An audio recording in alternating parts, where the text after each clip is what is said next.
We will reconvene the special meeting of the Folsom City Council for Tuesday, July 26, 2022, and I don't believe we have anything to report out. Good evening, Madam Mayor. You are absolutely correct. No final action tonight. Okay, so we will adjourn the special meeting and convene the regular meeting of the Folsom City Council for Tuesday, July 26th. And if the clerk would call the roll, please. Council members Chalem Chella. Here. Kozlowski. Here. Rodriguez. Here. Aquino. Here. And Howell. Here. If you all join me in the Pledge of Allegiance.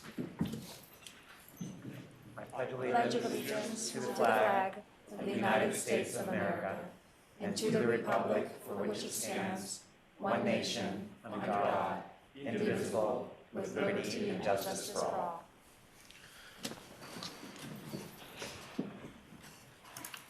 And we are going to move up item 8 in advance of the scheduled presentations, but before we do that, and that's only because we have consultants on the phone for that one particular item, so we want, excuse me, to let those consultants participate in the conversation and get them off of the phone call. So, but in advance of that, we will move ahead to the agenda update. Do you have any agenda updates other than the one I just mentioned? Yes, Madam Mayor, there is a revised staff report for item 5 and also additional information for item 9 on tonight's agenda, both of which have been previously provided to you, and a copy is also on the table in the back. Okay, which moves us on to business from the floor, and I believe we have one request to speak.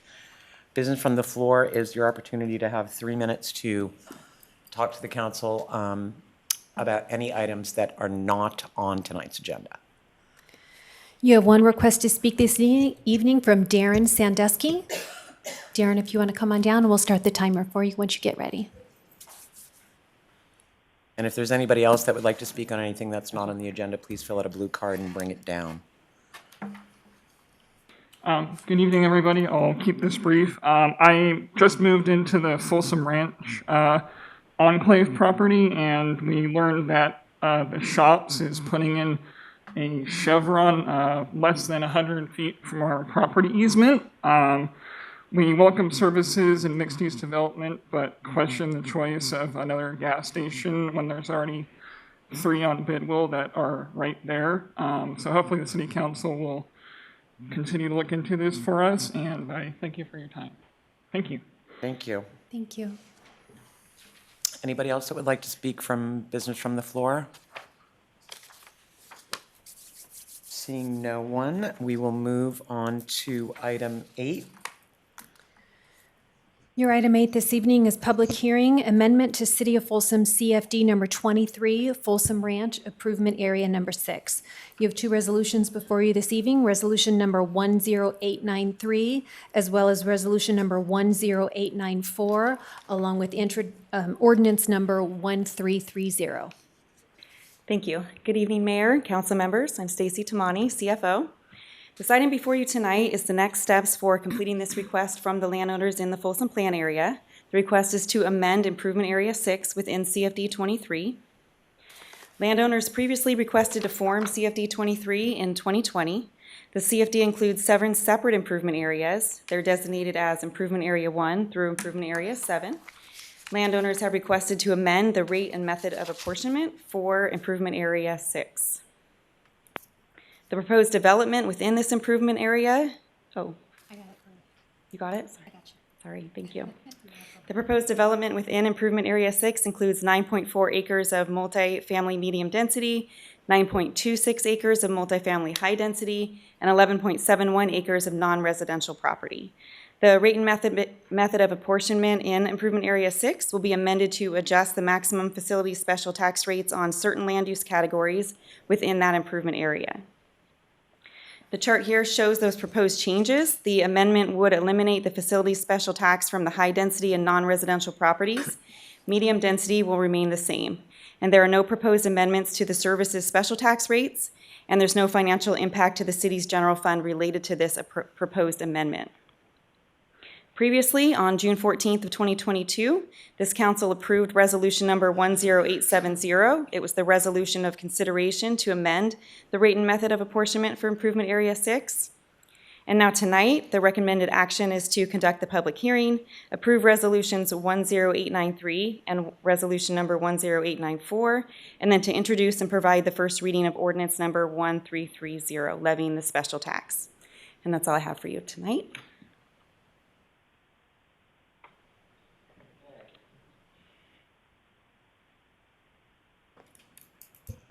So you're done, Stacy? Yes, I. Okay. Madam Clerk, has notice of this hearing been given? Yes, as required by applicable law and prior resolution of this council, notice of this hearing was published once in the Folsom Telegraph on July 16th and mailed to landowners within the improvement area on June 30th, 2022. Okay, so we will open the public hearing. Public hearing is now open. We will receive comments and questions and any protests from any interested persons. When all comments have been received, the public hearing will be closed. All interested persons or potential special taxpayers may approach the podium and testify orally or in writing for or against the aforementioned items. Do you have any speakers? Yeah, at this time, you have no request to speak under this public hearing. Okay, do we have anybody on the line that would like to speak? We do not. We would only have consultants on the line. Okay. In which case, seeing no one come forward, we will close the public hearing. And Madam Clerk, does a majority protest exist against the change proceedings for improvement area number 6 of Community Facilities District number 23? Yeah, no written protests have been received, therefore a majority protest does not exist. Because there is no majority protest, the City Council may consider the resolution to call a special election within the district for improvement area number 6. I'll move it. You ready for that? Yes. Move adoption of resolution number 10893. Second. Okay? Pursuant to the adjusted resolution, the election is now open and the clerk may conduct the election. Well, first we'll call roll on the resolution. Okay, we'll call roll on the resolution first. So on resolution number 10893, council members Chalem Chella, Yes. Kozlowski. Yes. Rodriguez. Yes. Aquino. Yes. And Howell. Yes. Okay, pursuant to the just adopted resolution, the election is now open and the clerk may conduct the election. So I've received the ballots, and finding that all ballots in the election have been submitted, we declare the election closed. I've completed the canvass of the ballots for this special election related to change proceedings for improvement area number 6 in the district held on July 26, 2022. The canvass results are as follows: 29 votes in support of the measure and 0 votes in opposition to the measure. The measure has been approved with a 100% vote in favor. So it'll be now for the council to consider resolution number 10894.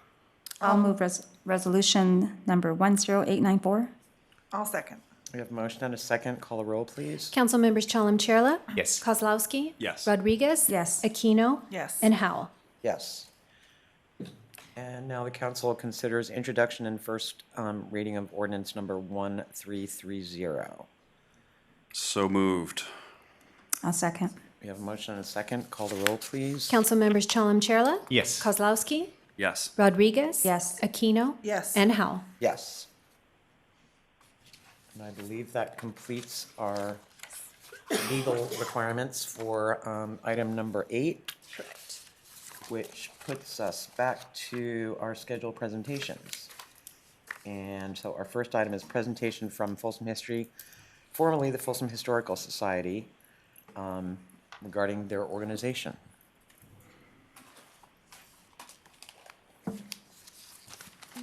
Okay.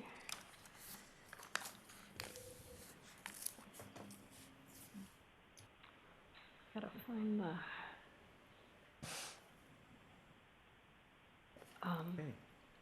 Do you need help? Open this one here. Okay. And then here?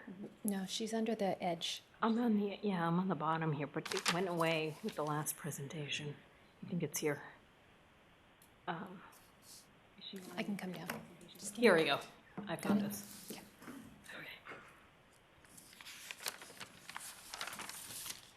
Yep, that's it. Okay. Okay, can you hear me? All right. Good evening, everyone, mayor, vice mayor, council members, city staff members. I'm really excited to be here today. Before I start, I'd like to start with this quote here. Alfred H. Barr was the first director of MoMA, which is the Modern Art Museum in Manhattan. And he said, the historic museum has to be very conservative and careful in its choices. The modern museum, on the other hand, has to be audacious, to take chances. And he should know because MoMA opened their doors just 10 days after Black Tuesday's stock market crash.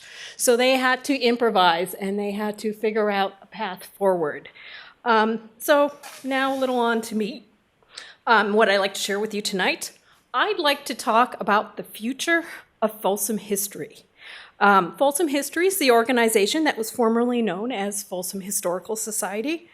And I was hired this past September when it was clear Folsom Historical Society had to take a chance, transform into something different. We had to grow into modern museum or face potential extinction, which is what happens to museums that don't serve the current needs of their communities, unfortunately.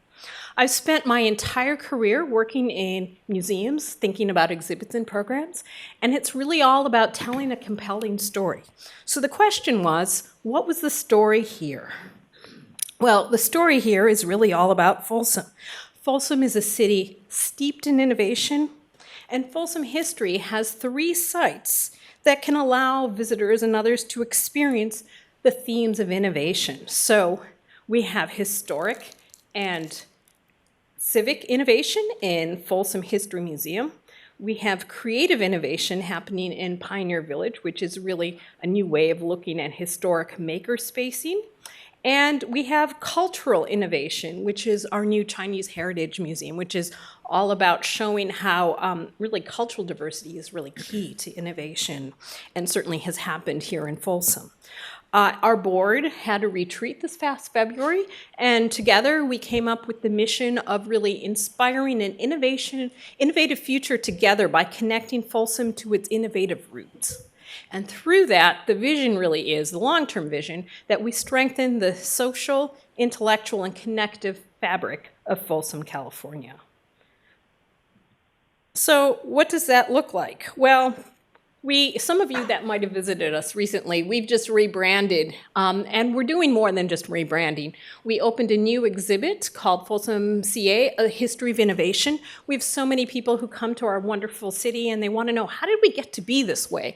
Well, this is an exhibit that tells that story. We're trying to be a little more fresh and dynamic in how we present it. So there's some interactivity. So there's a woman who's stepping on a scale so she can find out what her weight in gold would be. Her cost in gold, and then we have an innovation timeline where we have objects that are actually not that old, but have you ever shown a kid a rotary phone today? They have no idea what one is, and they'd have no idea when one was developed or what it was for. So to take more of the recent history in our collections and have an interactive way of sorting that is something we're looking to do.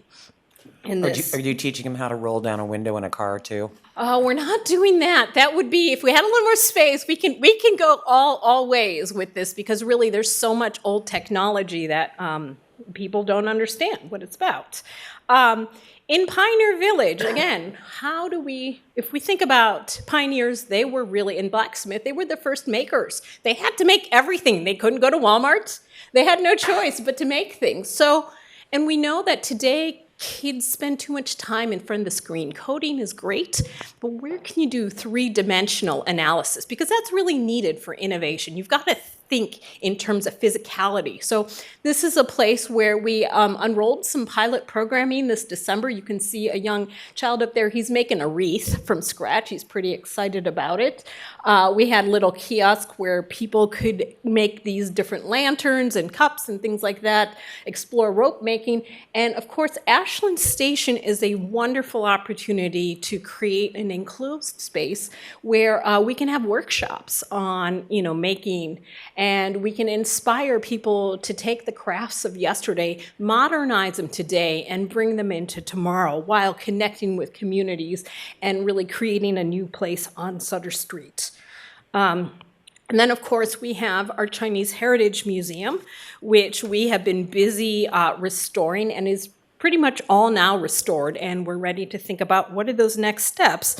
And as all of you know, I'm sure here listening to these stories, in 1960, there were about 336 immigrants from China in Folsom. Everybody came over from the gold, but then the gold rush happened, and in 1870, there were 825 individuals. But then by 1920, that number shrank back down to just 27 Chinese immigrants living in Folsom. What happened? Well, what happened in many northern California towns? The gold rush happened, the gold was found, the railroads were built, and then these immigrants were driven out of these towns. It's an unfortunate history, but it is part of our history, and it allows us to tell a story about what life was like then, but how we move forward today, thinking about that cultural diversity and how any Harvard Business Review article you read today will tell you that if you get a diverse team of people together, you're going to come up with better products. You're going to think things through better. And that certainly is something that Folsom is doing today because, again, of this history and taking it to where we are today and building on that.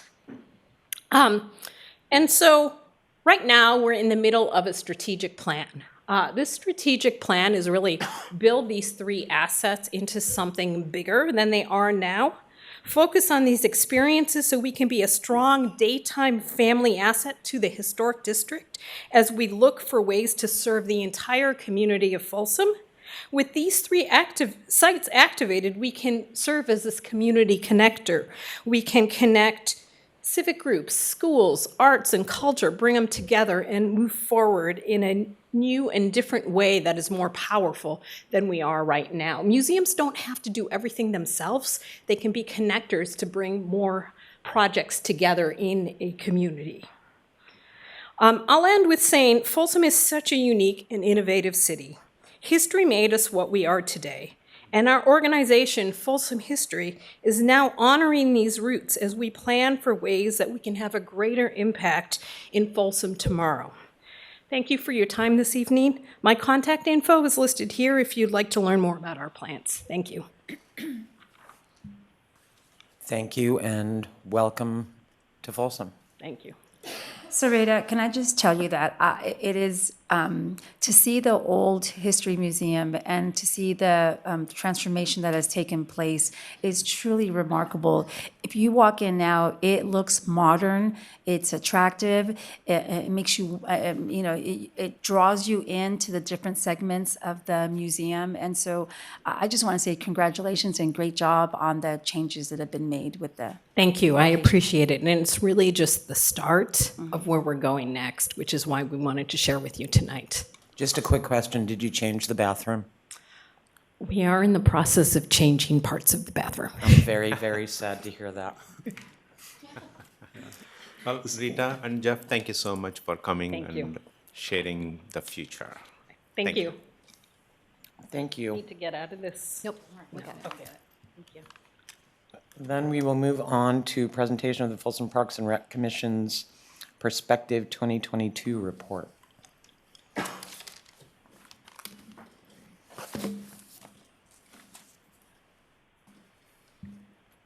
Oh, how funny. There it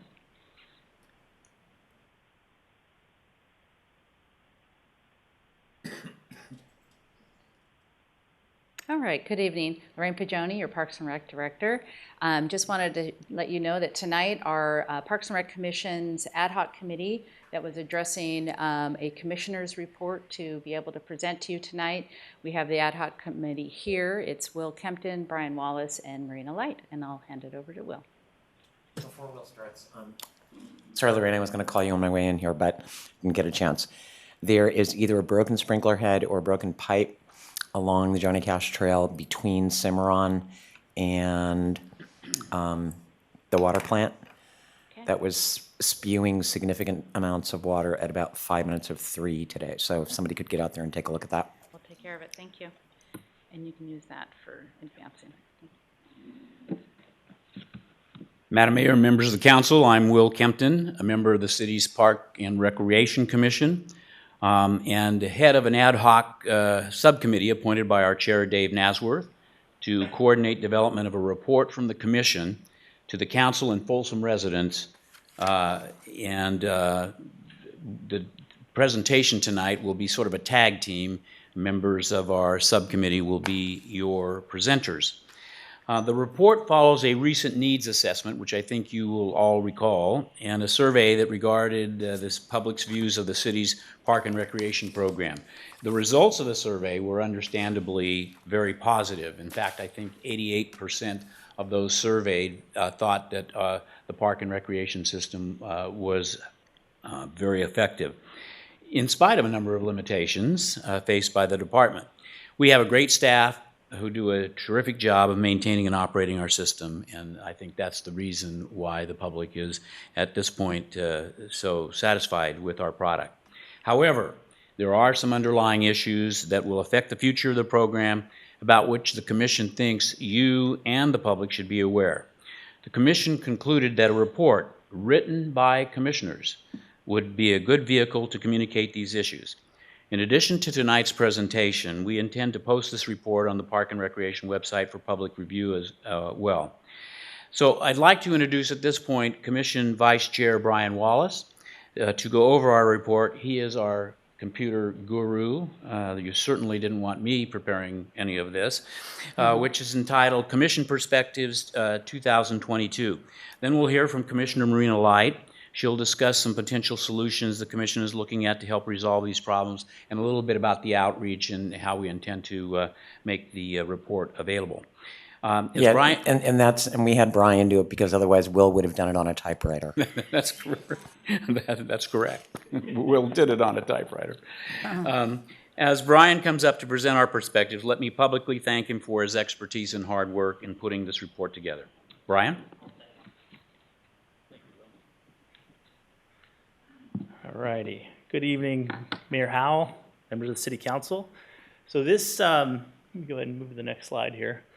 This concept for this document came about in 2019 while Paul Romero, who's in the audience tonight, was still the chair of the commission.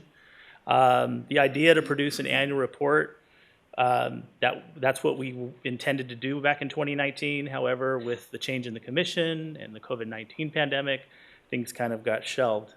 So we were unable to get focused on the report. But as Will mentioned, after the city completed the Parks and Rec survey and the needs assessment, we felt that it was important to revisit this initiative and then produce a report that highlights the work of the commission and then also shed some light on the challenges that are facing Parks and Recreation Department and the city as a whole. So this is the document here. And tell you a little bit about our subcommittee structure within the Parks and Rec Commission. Our commission has broken into 4 different standing subcommittees, and at any given time, we usually have 1 or 2 ad hoc committees working at the same time. So this is important because this dynamic allows us to kind of dig deeper into different areas of Parks and Rec in a way because we just really don't have the time to do that in our regular standing commission meetings. So the subcommittees enable the commission to assign commissioners to explore each area in more detail and then share their findings and recommendations with the full commission. So this is how we're broken out now. As Will mentioned, this is an ad hoc subcommittee. So what's in this report? So I know we've distributed the reports, and then for folks who may be online, this will eventually be posted to the city's website. But the report consists of an introduction, perspectives from each of the subcommittees, a summary of future challenges and possible options and solutions to address the challenges, and then we've also outlined how residents can learn more about what we do as a commission and how they might also get involved. We've also provided our email addresses in the report. So that's that. So the format of the report, each subcommittee put together a summary, and what you have in each one of these in pages within the report is a subcommittee overview and kind of an area of focus, what does this subcommittee do? And then what we see to be accomplishments over the last year, and then also future challenges.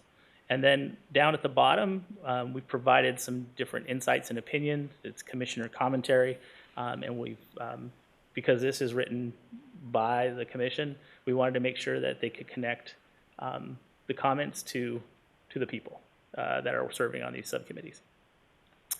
So also within the report are challenges and solutions. The challenges and solutions section explores the issues that we believe that need to be addressed. And we provided our perspective on some possible solutions, but we're not using the presentation today or to dive into any detail here. There's more detail within the report, and that will provide council and residents additional context as it relates to specific challenges and solutions. All right. And to summarize the value of this report, this was a significant undertaking, and I'd like to take this opportunity to thank my fellow commissioners for their contributions and the time that they put in to prepare this for City Council and the residents here in Folsom. And why I think this is a valuable report, the summary of the important conversations that are taking place at the Parks and Recreation Commission meetings. Now, we know that everyone can't make it to a commission meeting, so this report here has the ability to kind of bring residents up to speed as it relates to the conversations that we're having within commission meetings. And then it also highlights some of the in-depth analysis that's occurring at the subcommittee level. The subcommittees are doing really good work, and the summaries within the report highlight both the accomplishments and challenges. And as you read the report, you can connect the dots as it relates to the challenges that are being identified at the subcommittee level and the larger challenges that are facing Parks and Rec as a whole. This is 100% authored and prepared by the commission. I think we made that pretty clear, but these opinions here are really just the opinions of the commission alone. From a transparency standpoint, this really allows us to share our perspectives with residents and council. The topics that are covered here in this report have previously been expressed in our public meetings, but the report kind of brings all those conversations, opinions, and insights into an easy-to-consume document. And then lastly, we believe this report tells council and residents the things that we think are very important and the things that we'd like you to know and be aware of. So that's it for that. And now I'm going to pass it off to Commissioner Marina Light, and she's going to talk a little bit about how this report will be used and how we intend to distribute it. Yeah, just a few more comments. Good evening, Mayor, Council, Marina Light. We're really excited about how beautiful the report came out. Actually, it's very easy to read, and we hope that it'll be easy to digest for the public and for council.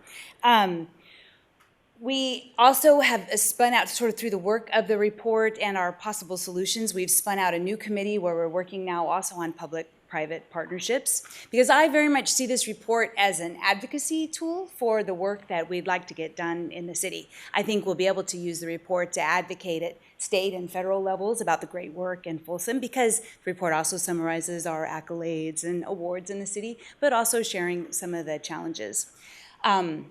I think the report will be a nice tool also as we seek public-private partnerships for different endeavors across the city. And lastly, the distribution strategy will definitely be on the city website. We've authored a letter and a link to where the report is located to various groups throughout Folsom, the Athletic Association, Chamber of Commerce, those types of entities. So thank you.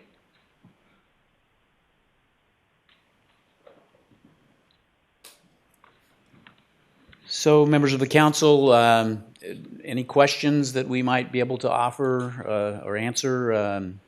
Any issues you'd like to? Yeah. Okay, I have one. Can you elaborate a little on the public and private partnerships? Well, probably one of the most specific examples of that would be using a lot of communities around the state are actually using sponsorships for facilities and things of that nature. So that would be one example of a public-private partnership. We are, in fact, this will not be necessarily a public-private partnership, but one example of we didn't want to just dump this problem in the lap of the council. We actually have been talking about potential solutions for going forward. One of the things that's a good example of that is the planning for the Benevento Park site. There will be a sand volleyball complex located at that site, which we intend to be able to use the rent for tournaments and things of that nature. And the expectation is that we'll be able to raise sufficient money to pay for the maintenance of that park facility. Those are the kinds of things that we think need to be looked at going forward. One other thing that I think is important is the potential for volunteerism. We've talked about that. I've had some discussions with a couple of members of the council on this point. That's not the answer to everything, but encouraging the great amount of volunteerism, that spirit that exists in the city of Folsom. I think harnessing that and being able to use that to help with our park facilities. A lot of grant funding, as Marina pointed out, by advocating at the state level, we think we can increase the amount of outside funding coming available to the city of Folsom. So again, not just to give you the problem, but hopefully to follow up with some solutions that can help carry us forward. This is fantastic to hear because in the recent study mission, which Will Kempton was on and so is Mike, Forest Park in St. Louis made some significant improvements to the park through public and private partnerships. And so when you see that on the big scale, as in Forest Park, being able to be utilized here in Folsom, that I think would be incredibly positive for our city. And similar to the foundation that exists at Forest Park, we're talking about the possibility of creating our own park foundation here within the city of Folsom. That's that awesome. Could provide resources to support our That's efforts. awesome. Great job. Mr. Kempton, thank you. And all our commissioners, I know that's my loving team. I still see all of them. When I was a commissioner in 2016 as a Parks and Rec commissioner, one thing I just want to know, after completing the subcommittee report for public and private partnership, will there be a defined process so that we can share with at large to the city of Folsom residents and opportunities for everyone can join if there is a way? Will there be something like that after end of this, or what's the plan? Well, I think as Marina indicated, and she may want to comment on this, she's, as a member of the subcommittee, has really been pushing on the outreach opportunities that exist with this particular report, and using it as a vehicle to encourage that engagement that you're talking about, so that, as I think Brian pointed out, the public will have an opportunity to access this report, see what we are talking about. And as we work on some of these possible solutions, we'll be looking at suggesting ways in which not only can the public be engaged, but the private sector engaged, and see if we can't materially improve the resources that we need to continue our park system. Thank you. I know I'm very passionate because the work you guys are doing, I can be a little help anyway. I'll talk to my commissioner, Ms. Light. Thank you. One more question. I'm so sorry, Mike. We're going. Maybe on number 6, I believe. If you can go. You are going. Page number 6. Wheel on the computer, bad combo. Yeah. Yeah. Knows where the backspace button is on a typewriter. They're not numbered, so I'm not sure. Oh, no, I think number 6, there is on the, yep. Numbered? Oh, it is. One more, Thank you. yeah, that's right. Thank you, thank you. You know, I love to see the possible solutions also. I'm sure Parks and Rec Department and you have identified some challenges. So that's also going to be described in this report when it comes out. That way people are aware and, right? Thank you so much again. Yeah. I was just going to comment that this report is the product of what has obviously been a lot of work and thoughtful consideration of the needs that the city has. And I am very grateful to all of you for having undertaken that responsibility, and to my colleagues for picking fantastic parks commissioners. So please keep up the good work. We're grateful for you guys doing these things. And I'll just comment, I've said this before, but the Parks and Rec Commission is really the model for using subcommittees. I'm not aware of any other commission in the city that does that. It's really fantastic. It does allow you to dive deep, and I think the city, we're starting to use some committees here on the council, but I think it's definitely the way to go. So good job. Thank you. Thank you, guys.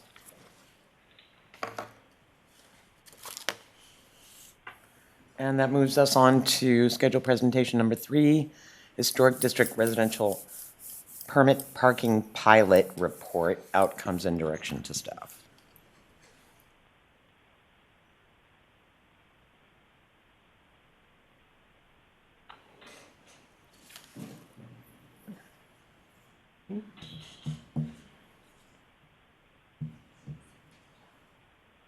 Good evening, Mayor Howell, members of the council. I'm Mark Rakovan, your Public Works Director.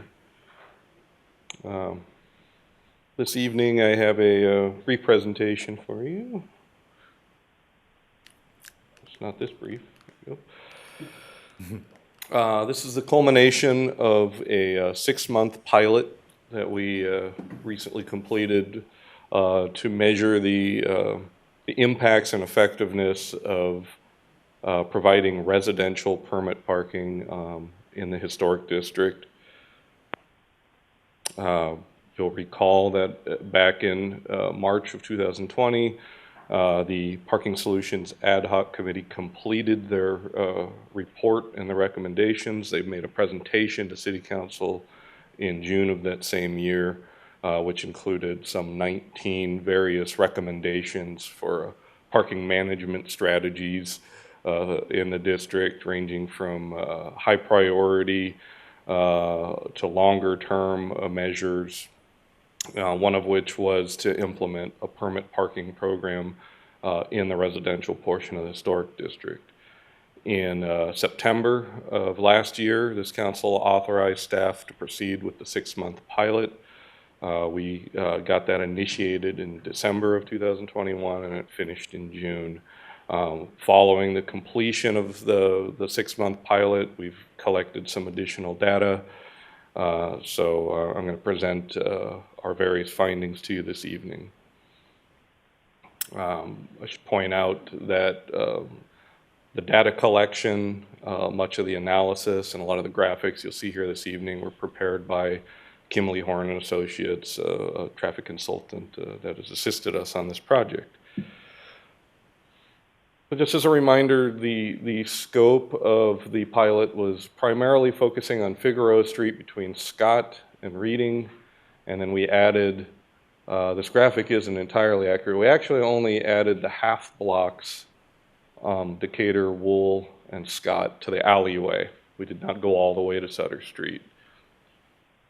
By the time we initiated the pilot, and shortly thereafter, we issued a grand total of 223 permits, and that was to 46 out of the 62 addresses within the boundary. So that was roughly 74% of the property owners or residents out there applied for and received various numbers of permits. We were very lenient in terms of the numbers of permits that we issued and the format of the permits. Mark, am I missing something? I'm coming up with 4.8 permits per address. As I was saying, yeah, we were very lenient in the issuance of permits for this pilot. The number of people requested guest placards. You'll notice that the majority of the permits that were issued were actually guest placards. There are apartments within the boundary. There is at least one bed and breakfast with multiple rooms for tenants or guests.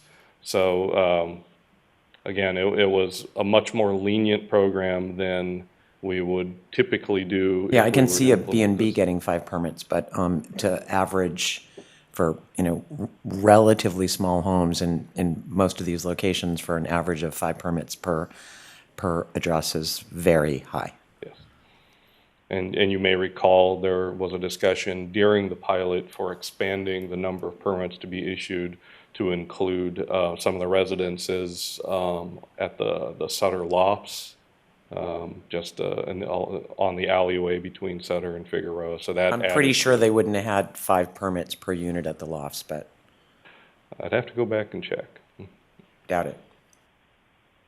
I should also note that after consultation with the residents within the permit boundary, the permits were in effect only on Fridays and Saturday evenings between midnight and 6 a.m. The focus of their concern was the late night arrival of non-resident parking, and so they opted to have very focused time restrictions in which the permits would be in effect.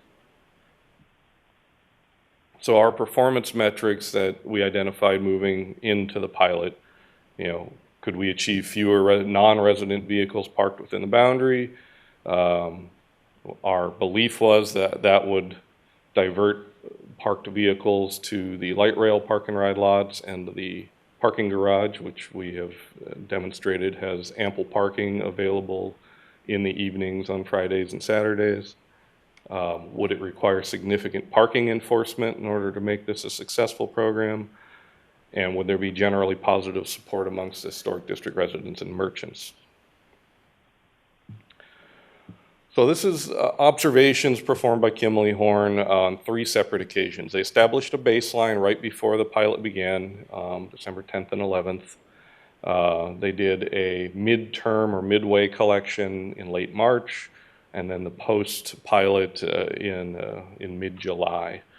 The focus here will be, if you look at the darker bars, the dark blue, the dark yellow, and the dark green, this is an indication of parking on Friday within the permit boundary, and it indicates that the baseline was a little over 140 vehicles had been parked on street, and during the pilot and at the end of the pilot that had dropped to a little over 60 vehicles. Interestingly enough, outside the permit boundary for the same periods, parking also dropped. Not nearly as significantly, but it was noticeable that parking did not increase in the other residential streets that were outside the permit boundary.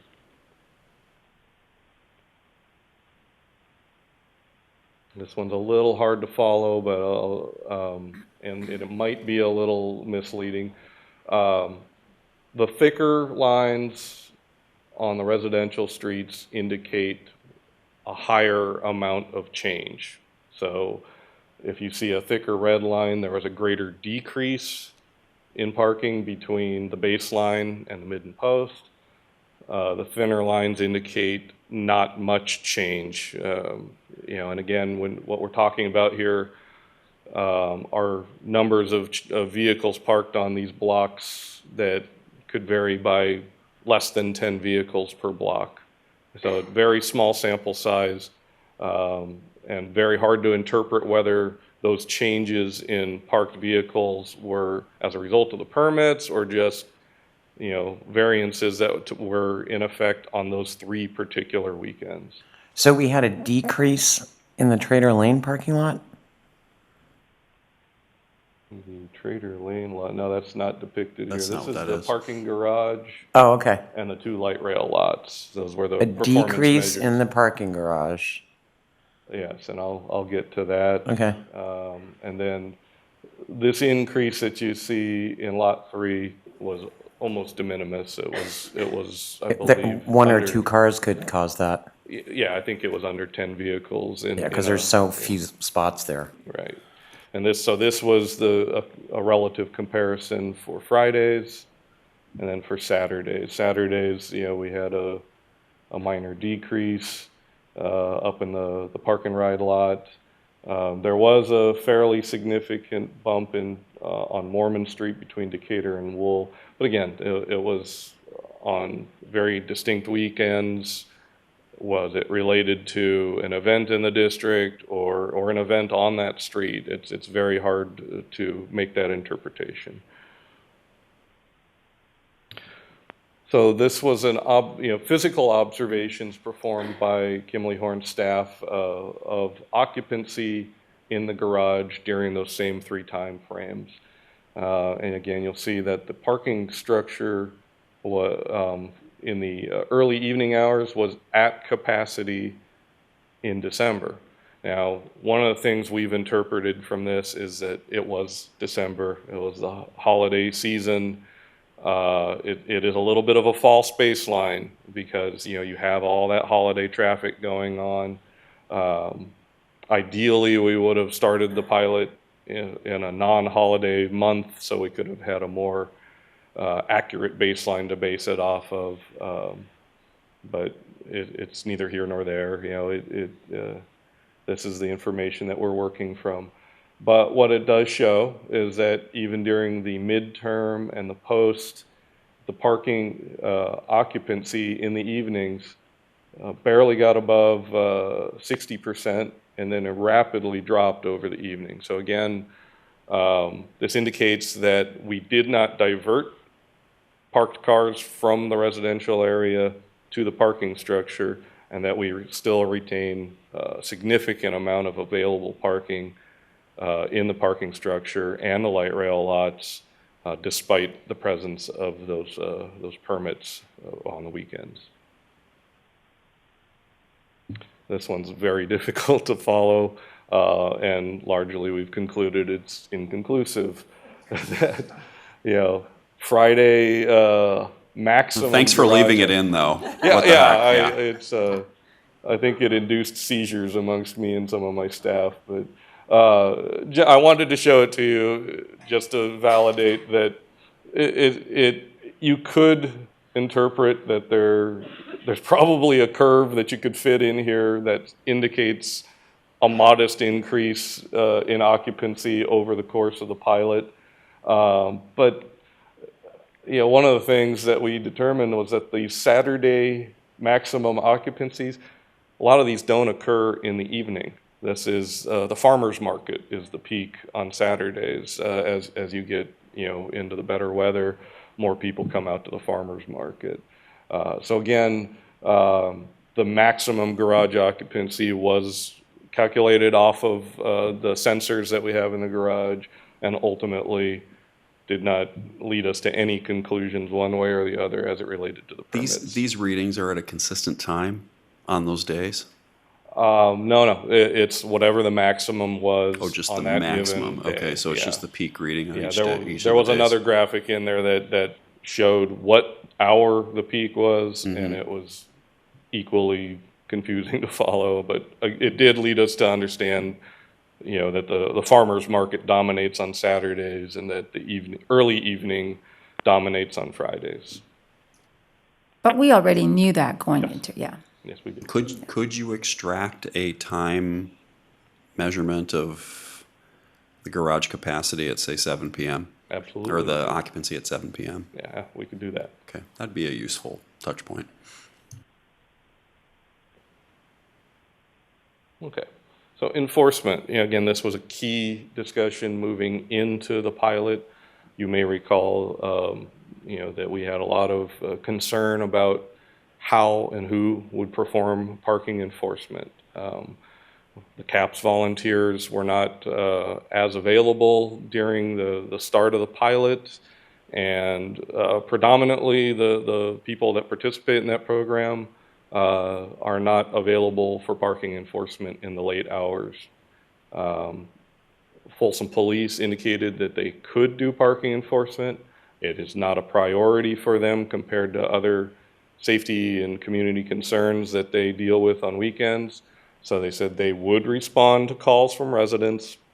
They did put in a dedicated call every evening during the Friday and Saturday evenings during the pilot, so that they would send an officer down there for that dedicated call, much like they did in the parking garage during the period where we were dealing with some exhibitions of speed and whatnot in the garage. But ultimately, very light amount of enforcement was conducted, a total of 24 over the 6-month period. There was one weekend in early February where 6 of those citations were issued, and Scott Street near Sutter seemed to be probably the largest single concentration of citations. Because that was the largest single concentration of phone calls? Of calls and observed violations when the police went out there for their dedicated call out. I don't have a breakdown of how many of those 7 were initiated by a resident versus initiated just by the dedicated call out that the police department Okay, had in their system. We know that there's a resident that lives very close to that would have been very diligent about making those phone calls. Yeah. And I could follow up with Commander Lockhart to see if we have that information. That'd be interesting. Community feedback, likewise, was relatively limited. Again, it's a small scope, small sample size that we're dealing with here.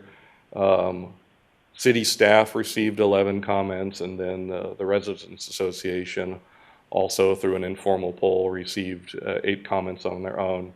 So a total of 19, 9 of which were clearly in support of the program. Residents within the boundary who corroborated that there were far less cars parked on their street, that they were happy with the outcome, and that they're encouraged by the pilot. 5 of the comments were clearly negative, ranging from there's not enough enforcement to make this work, to you've just simply shifted the problem down one more block.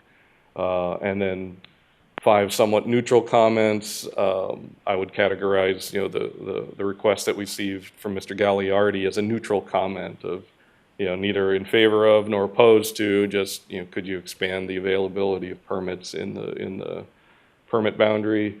And then one request to allow people to park within the permit boundary during special events, which seemed kind of contrary to the objectives of the program. Nevertheless, that was a comment that we received. So our conclusions, or staff conclusions, did we achieve fewer unpermitted vehicles? Clearly. Did we increase parking in the garage and the light rail lots? It seems pretty clear we did not. Significant parking enforcement in order to exceed. Now, this is more of a soft no, because it was such a small amount of enforcement that was done.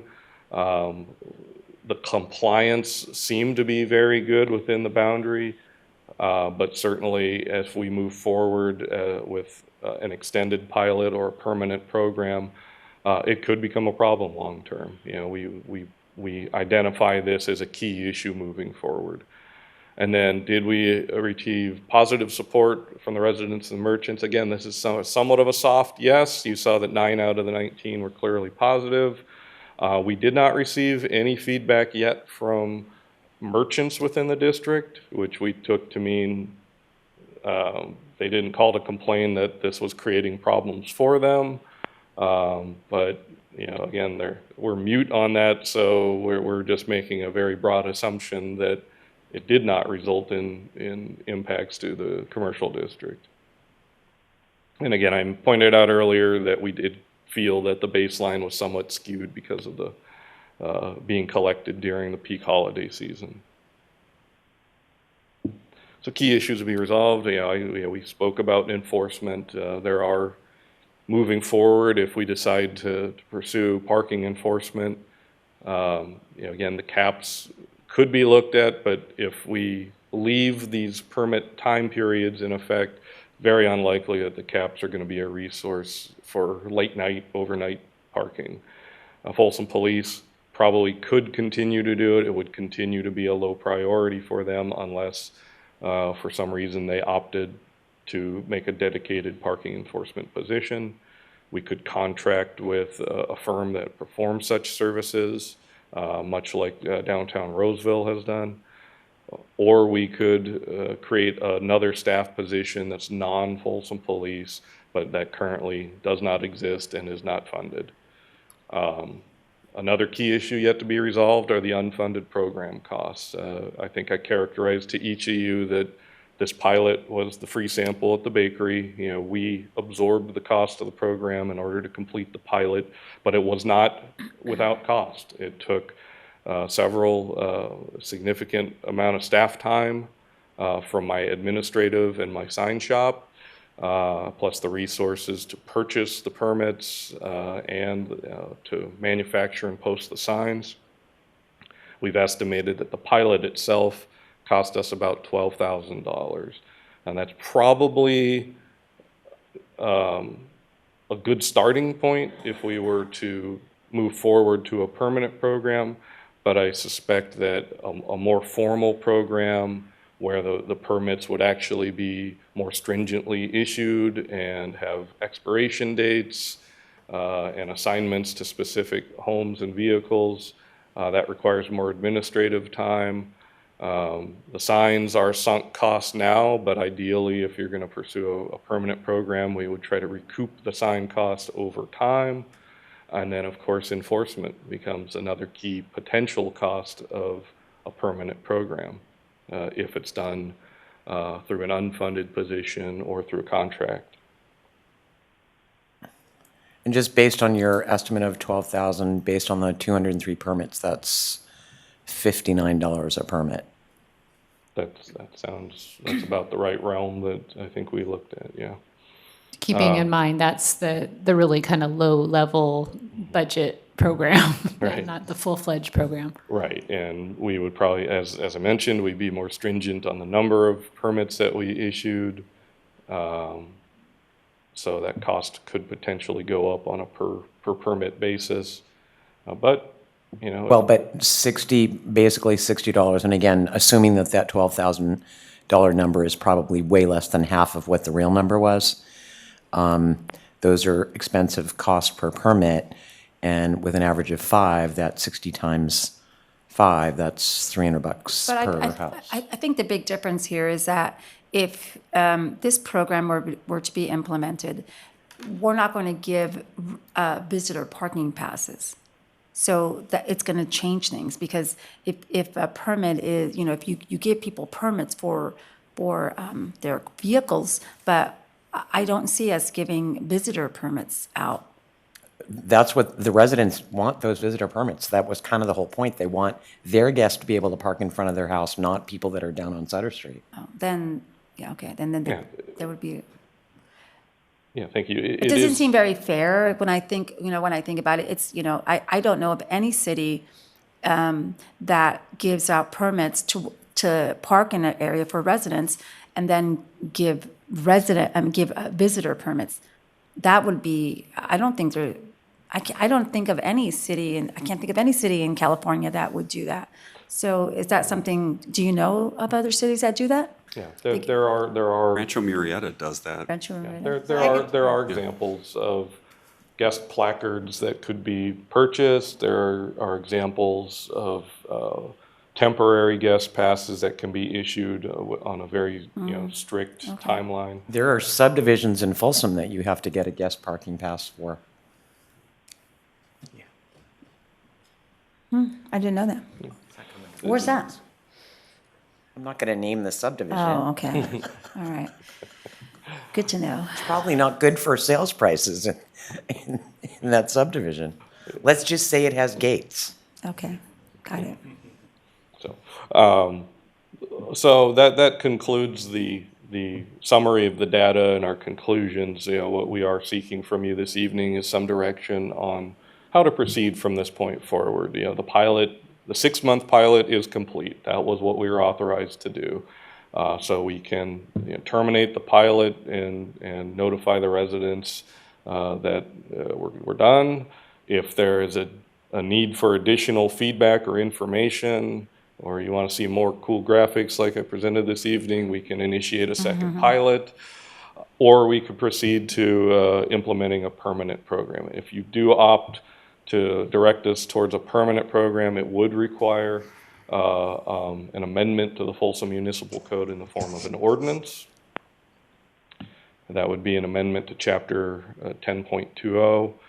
And to the point that you raised, Councilmember Rodriguez, there are several variables about a permanent ordinance that this council can give staff guidance on, such as whether or not to issue guest permits, the areas that would be subject, and if there would be criteria that would make a given neighborhood eligible for a permit program. You could discuss and set limits on the fees to be charged per permit, and the hours that the permits would be in effect. And I would also note that we would probably want to include in there some sort of an approval threshold. If you're going to adopt parking restrictions in a neighborhood, I would advise that we would want to at least confirm that the majority of the owners within that boundary, consent to having that restriction in place. So we are prepared to bring an ordinance forward to you at the next available meeting, which is on August 23rd. And that concludes my presentation. Happy to answer. Would any my questions. colleagues like to see a draft ordinance at the meeting on the 23rd? Yeah, are we going to take any public comment on this one or just presentation?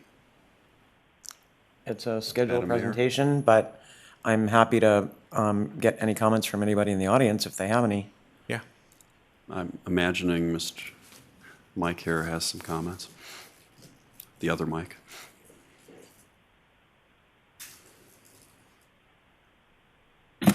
Madam Mayor, Council, thanks for letting me come up and give a few comments. First, I'd like to compliment Councilmember Kozlowski on the addition of a tie. I think it's dignified the proceedings well beyond anything I expected. Okay, so a couple things, just to add on to what Mark said. Okay, first, I want to thank the council for approving the pilot. I hope that this is a model for things going forward, right? That we do experimentation, we collect data, we kind of figure out the right answer before we leap in and try and figure out what to do permanently. So, second, I think overall, when I look at the data collected, I think it was a resounding success, right? The goals were never elimination of parking on Figueroa, but it was more to tamp down the amplitude, right? Create mosquito repellent so that we would keep the cars away. And I think the data bears out that that has happened. And so in that way, I would say it's highly successful. Did it give us the balloon squeeze to the garage? Yeah, I mean, that part, I wish that had been different. One of the things when Mark and I talked about it is, where are they going? Because there are enough HEFRA members, including board members, who live on the 600 block of Mormon, that if it had shoved it one block north or south, that should have shown up. Never got that feedback. So, to me, wherever they headed, I'm not sure. But anyway, I think that from at least the resident standpoint, very positive feedback, including from some very polarizing voices who I would have expected would have been, shooting holes in it at every step along the way, and yet were supportive of the implications that it created for them. So all that I think was a big positive. In terms of the final, the only thing I would add on to what Mark said, one of the things that we talked about was, how do you sort of figure out what human nature is? Where is the perimeter where it's too far? And so one of the things, if you just observationally walk the neighborhoods, which I do a lot because I don't live that far from those locations, is that some of the cars went to the 500 block of Figueroa. They certainly went up to the line at Scott and Figueroa and crossed over and parked between Figueroa and Mormon. And I think that was replicated, along those feeder streets. And so if you're going to ask me where have we established the boundary of where people will refuse to walk any further, if the final included the feeder streets up to Mormon and the 500 block of Figueroa, I think we've essentially effectively determined the perimeter of walkability. And Were you really out between midnight and 6 in the morning? Oh, not 6 in the morning. The thing only goes till 2 a.m. Or no, sorry, is it 6 to midnight, right? Yeah, so it only ends at midnight. And I mean, I'm out enough at 9 or 10 o'clock. It's 6 to midnight or midnight to 6? Midnight to 6. No. For the restriction zone is from Friday at 6 p.m. through midnight Friday, 6 p.m. Saturday to midnight Saturday, and that was all we needed to do because we wanted to catch the happy hour crowd. And when we first said 2 a.m., the problem was running that over into the days created too I don't much care what the information discussion on is. your I just want Mark to answer the question. The original request was for it to be from 6 p.m. through 2 a.m., but on Fridays and Saturdays. But when we started to lay out what kind of sign that would look like, it was very complicated. And so we went back and said, why don't we just focus on the time frame from midnight to early morning on Friday and Saturday. It still stops the late night parking crowd. And so my recollection is that it's Friday night from midnight to 6, and Saturday from midnight to 6. But frankly, I haven't been out there. I mean, again, I'm not trying to be omnipotent, but I know it's 6 p.m. to 12 a.m. There was no way we would have said that one, because that would be highly ineffective. The traffic would be so Okay, minimal. well, so somebody tell me what the sign says. Yeah. I mean, you guys can look, but anyway, so the hours are all good. And so again, if we just added those slight little modifications, I think that establishes the perimeter of walkability. And from there on out, whatever happens is just collateral damage, so what? And then the last thing was around enforcement. Again, I thought it was a super positive response, that it was much less resource intensive to get the effect that we did. And so instead of saying, hey, is there this permanent thing that we should be doing, like in terms of a head, my theory is, if we can keep the same nightly blotter, meaning there's one time the cycle, and then the only addition to that needs to be, this is where I got sort of anecdotal feedback, was the call-ins tend to not get a response, right? And so I'm not saying that every one of those has to go, but if on some occasions, there's a call, especially if there's a repeated one, or someone sort of describes an offensive, like they're blocking my driveway, if just tickets were issued for those, that's all the enforcement we need. That we can just keep doing what we're doing. There's no additional heads needed, because we've already established with very low overhead, we tamped it down by 50%. I mean, my goal was we tamped it down by 30. And so if we got 50, then I think we're at sort of like home run territory. Because again, the assumption is never eradicate the parking. It was just make it so it wasn't so offensive. So anyway, that's, I think, about the only ones I can add to it. Yep. Anyway, so I'll answer any of the questions, but again, overwhelmingly, the residents seem to favor it, and the fact that we did it at a sort of a low overhead thing, I think, was a big success. And what do you think the residents' response to something in the neighborhood of $60 a permit on an annual basis would be? I mean, I think, that I was telling Mark, and I forget who else, maybe it was Sarah, when you were emailing, that in the end, right, as you guys as noted, it's a public street. It's not your curb. And so that's number one. Two, the fact that we granted this, but there is a cost. If you get something that is unique and different from what every other resident is getting, then therefore there should be some overhead cost to it.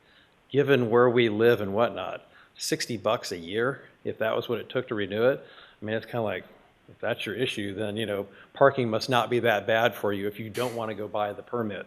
And so I think $60 is well within the sweet spot. Anything under 100 to me, especially if you show them the numbers and say, by the way, this is what the city pays to go do this, that to me is a hard argument to say they're wrong. Anyway, that's just my take now. Others may be a little more polarized, but I still think that's a fair trade-off. If they're really that concerned about the quality of life, $60 is an easy number to make. Thanks. Sure. Excellent. So Mark, you will get back to me on what the actual restriction was, the time period?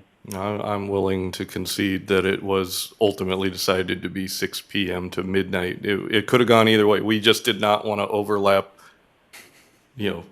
before midnight and after midnight. It would have made the sign impossible to follow. So I believe that Mike is correct, that we opted to go from early evening to midnight. It accomplishes the same thing, which is to prevent people from parking into the late night hours by stopping them from doing it. Okay, during thanks. the early evening. Well, if I could add 2 cents. Back to my question. Yeah. If anybody would like to see an ordinance come back on the 23rd. I certainly would like to. Sarah? Well, I think we have some questions for Mark first. Okay, go ahead. Well, Mike has one. Well, I was just going to say that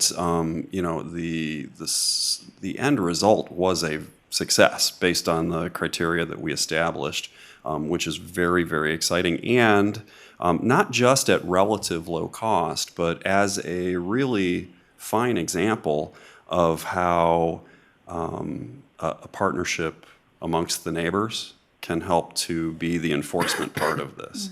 So trying to expand on the enforcement part of this may not really be necessary, okay?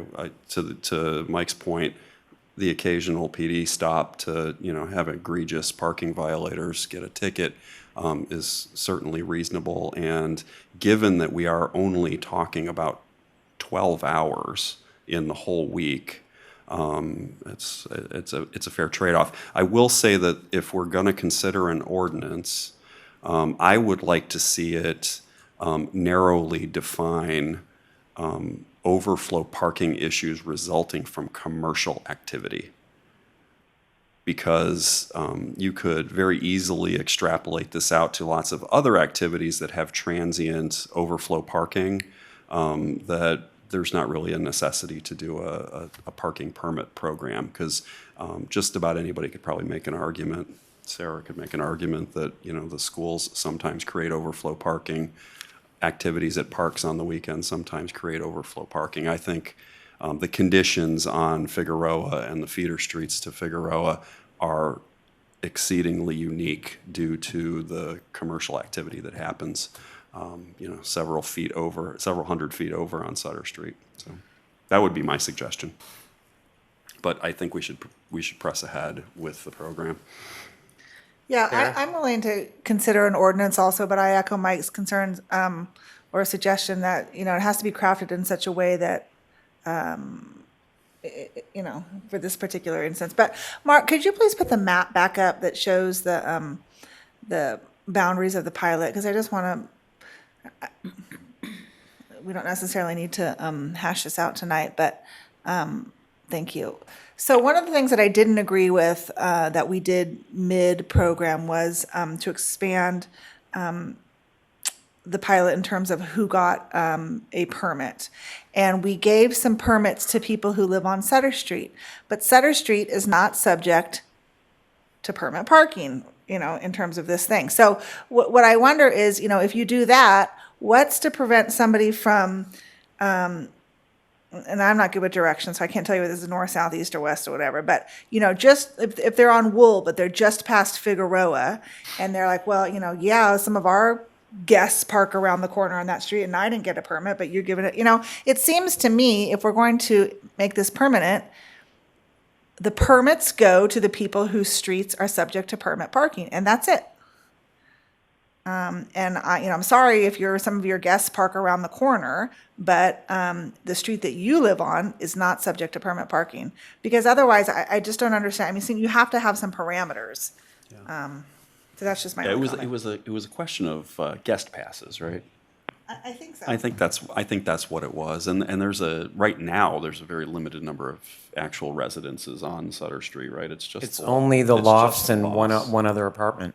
Gotcha. Yeah, and the lofts didn't get the permits, correct? Yes, they did. Yeah, they did. It wasn't just guest passes. They were treated as if they were part of the program. I gotcha. Okay, I thought we ended up going the other way on that. Yeah. Well, and there may be additional residences on Sutter Street at some time in the future, so we do need to consider that. I was going to make one other suggestion, and it slipped my mind, and thank you for giving me a chance to mention it. I think with regard to the cost of the permits themselves, I actually think that the guest passes should maybe be the thing that we have people pay for. Just as a suggestion, because that will make people be thoughtful about who they give those to and how they use them. So that's what I would have thought. I would not have thought if this were implemented, I would not expect us to give out free parking passes for guests. It's something. I don't want to give free consider. parking passes to anybody. Well, because I think that we have to look at it like this. This is public Yeah. property. This is for the public's use that we are now restricting the public from utilizing. And so I support those, there are very few hours. I get the peak the corners, Scott and Figueroa were the hot spot. I understand that. But guest pass should be treated like permits that have the same cost as a permit. That's what that's what my expectation would be. So you have no problem with them having to pay for these, whether it's a resident permit or a guest permit? Yeah, I don't, if you Okay, pay, if all you right. buy No, it. initially I thought you didn't want to charge for the resident permits. Me? No, I would expect there to be a cost. Okay.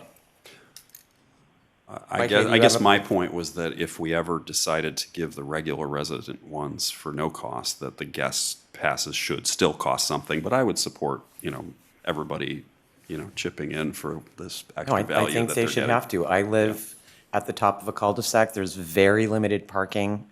Similar to yours, only much closer to the driveway next door. And I'd give anything for the next door neighbor's guests not to be parking in front of my house when they can get 6 cars in their driveway and they don't. I thought I asked nicely. I'd pay $100 a year to prevent them from parking in front of my house.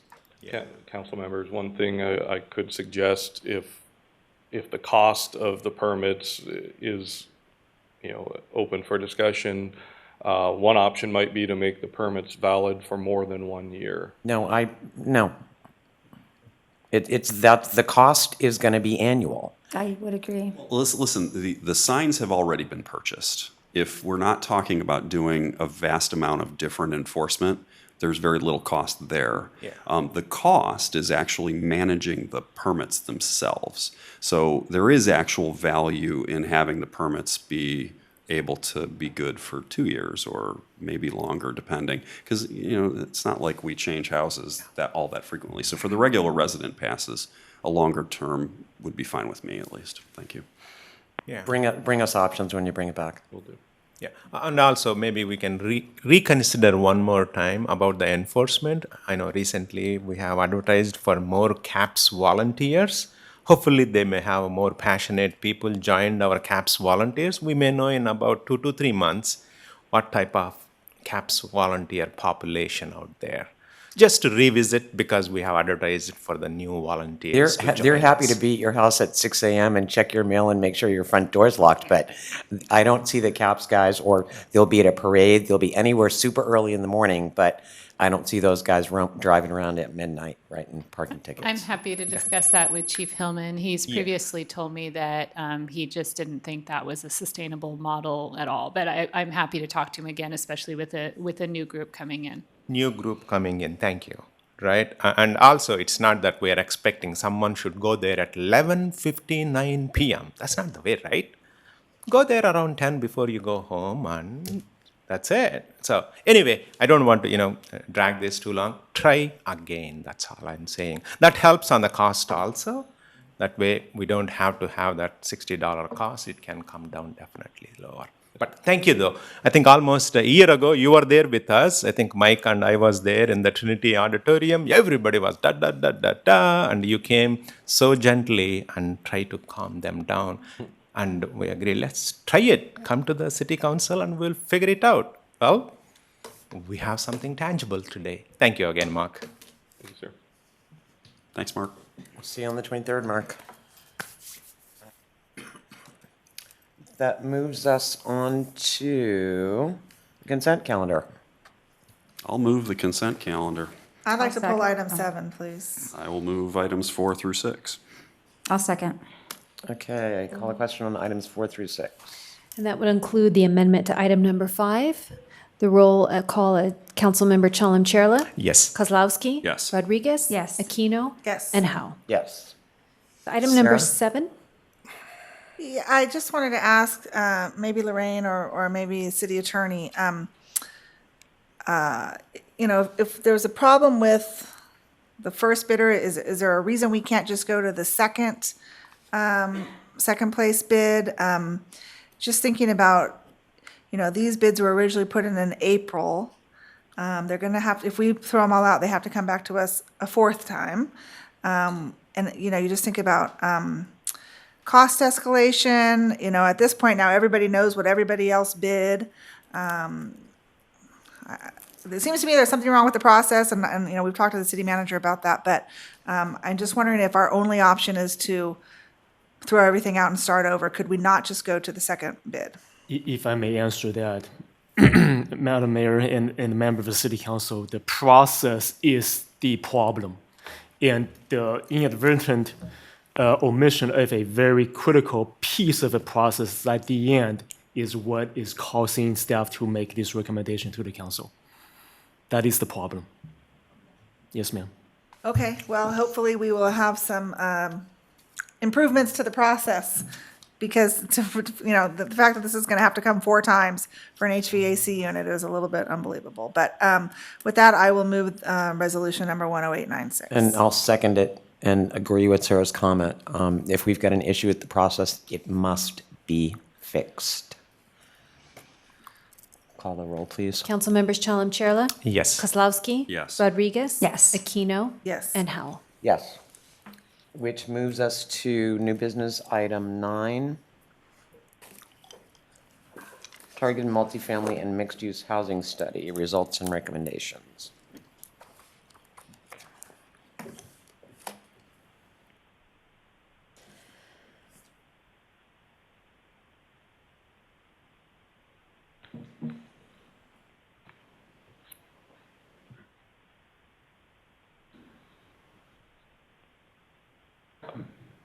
Mayor Howell, members of the City Council, I'm Desmond Parrington, Principal Planner in the Community Development Department.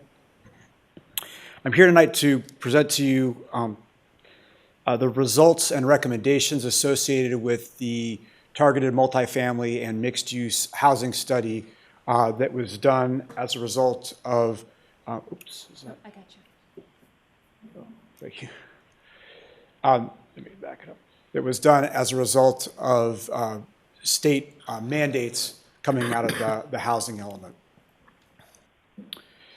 So I'll provide some background as part of the introduction, talk about potential opportunities, discuss the analysis, and then go over our recommendations. And then I will be posing some questions for your consideration tonight as we are seeking direction from the council on moving forward so that we can do the technical and environmental studies necessary to look at these issues and come back with amendments, proposed amendments to both the general plan and the Folsom Plan Area Specific Plan.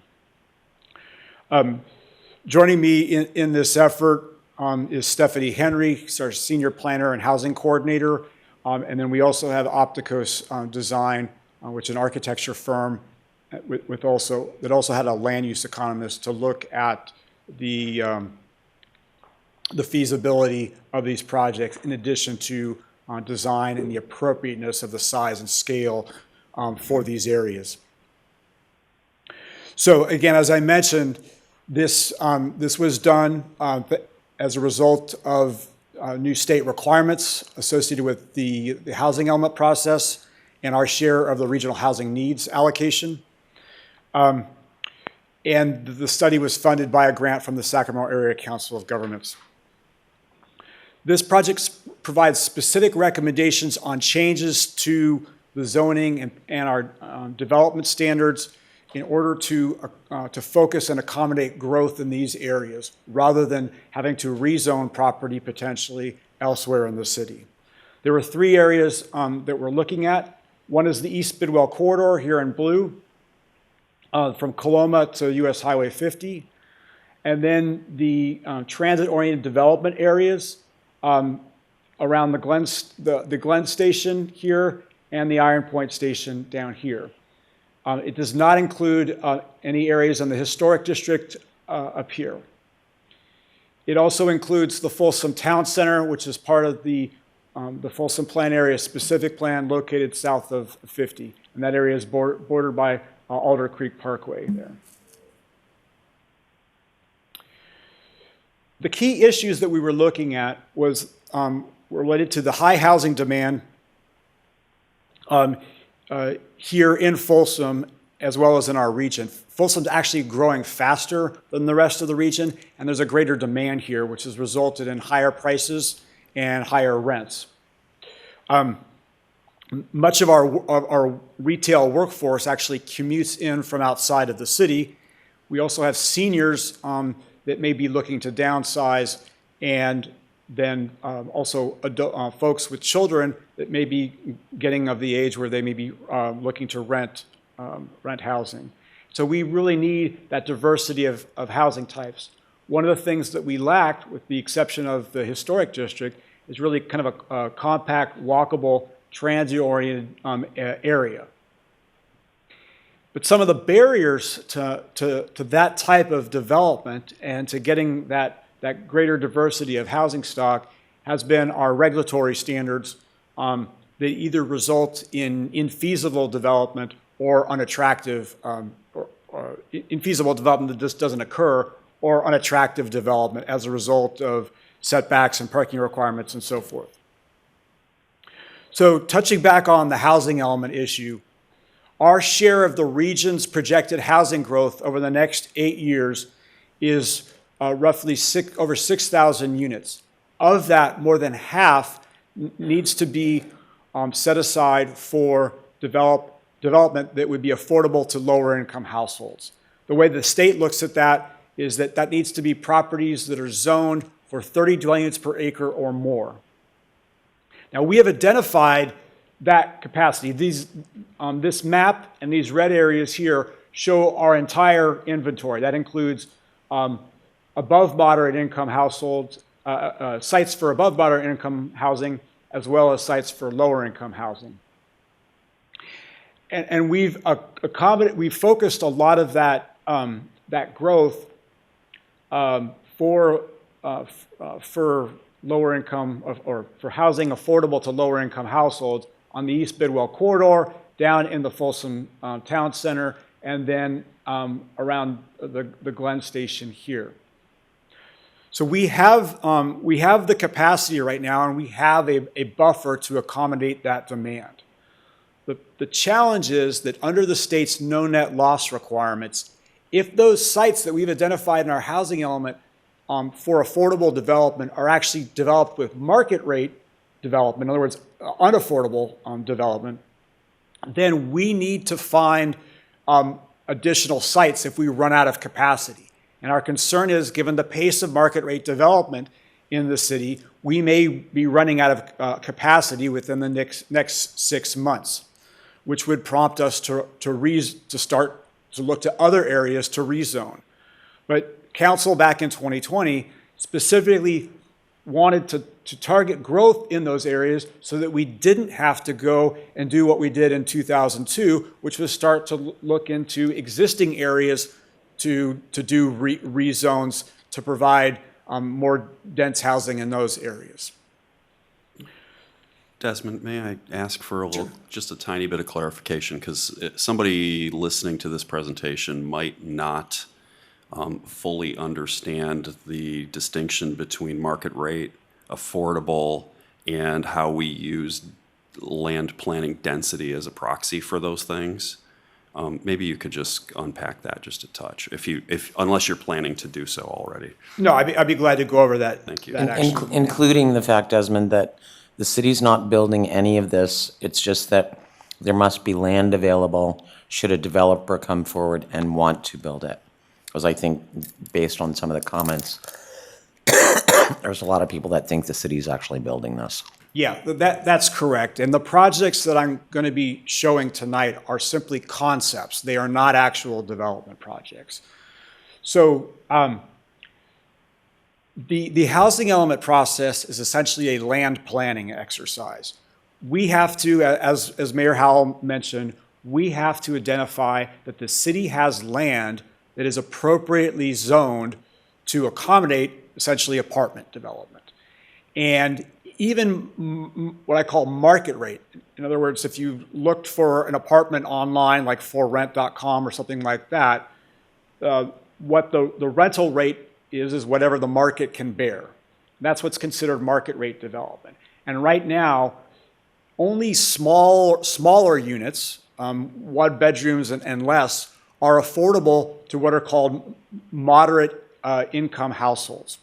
What I mean by moderate income households is someone who earns 120% of the area median income. The area median income in Sacramento County is roughly $75,000 or roughly about, I'm sorry, 80, about, actually it's a little higher than that. It's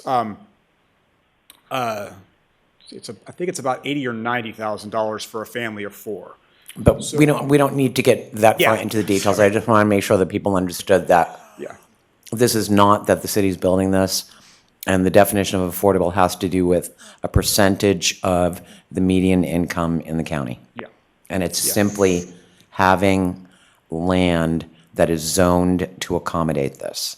Because if we don't have land that's zoned to accommodate this, we will in fact be doing the same thing that we did in 2002. And having lived through that, and some of you having watched that, I don't ever want to live through that again. Yeah, so essentially, this is a land planning exercise to make sure that we have the right zoning. And what we are proposing tonight is that rather than, in 6 months come back to you with new sites to rezone, we're talking about tonight about increasing the capacity and increasing the feasibility of development, but with the focus on making sure that that future development is appropriately sized, appropriately scaled, and appropriately designed so that it can enhance, it can provide enhancements to these areas rather than provide negative impacts. So we looked at 3 sites, one in each of these areas, and looked at what could be done with changes to our development standards. So this is a site on East Bidwell. It's 616. Again, these are development concepts. There is no development project actually proposed. But as you can see, under our current development standards, we have large setbacks. And what you're seeing primarily is parking lots in many situations that you're walking past. So we did a survey. We actually had 2 workshops and then a survey. We did a workshop on April 21st, and then on June 9th we did a second workshop. And in between that, for several weeks, we did a survey to get input from the community on what their preferences were in terms of size, scale, and heights and design related to multifamily and mixed-use development. So generally the feeling along the East Bidwell corridor was that 3 to 4 stories felt right. There were some that felt that there could be some architectural or corner features that might go up to 5 stories, and they generally were supportive of small to medium development. So in the design concept that Opticos came up with, they proposed 2 courtyard buildings. These are fairly intensive. There's 82 units. The height was 3 to 4 stories, and you had a density that's roughly double what's currently allowed. So the current density is 32 units per acre along the corridor. This would push it up to 60. Now, interestingly enough, floor area ratio, which I'll talk about in a little bit, the floor area ratio for the corridor is actually 1.5. This came in below that. Now, in order to make the project work, the parking, the normal parking standard is 1.5 spaces per unit. We would have to drop that to 1 or below in order to make the project work. And the reason why I say that is because parking is expensive, even if it's surface parking, and it takes up a lot of land. And so the problem that we've had in the past is that as parking takes up more and more land on a smaller site, you have less area for the building. And as a result, you get poor building design, or the project just doesn't work from a financial standpoint. So again, you can see there's some private open space features that set back the residents a little bit from the corridor itself. And this is an example of what that could look like. So you can see there's entries on the side here and there's entries in the front. You've got uses that can activate this, whether it's a live-work use or an office or retail space here. And then you can see it brings it up closer to the street. You've got that 4-story here. Actually, I'll talk about the design elements. You've got the 4-story here that's hidden within the roof form, so it doesn't look as imposing. And then you have these areas in orange that activate the street, and you've got the pedestrian entries there along with the open space. Now again, we're not necessarily dictating architectural style because there's different architectural styles that may be appropriate on the corridor. This is the same interpretation of that form, but using a contemporary design. So you can see it has that 4-story that's set back, still has the activation here, and has the same kinds of elements. So again, the big challenges were the parking requirements because of the amount of space it used, and of course the density there as well. We then looked at another site at the Glen. Again, just a point of clarification. That was a randomly picked site. Snowline Hospice is not being torn down. No apartments are being built there. Just for anybody that's watching that, it was just random. Yes, that is correct. This site that we're going to talk about now, there's actually nothing there.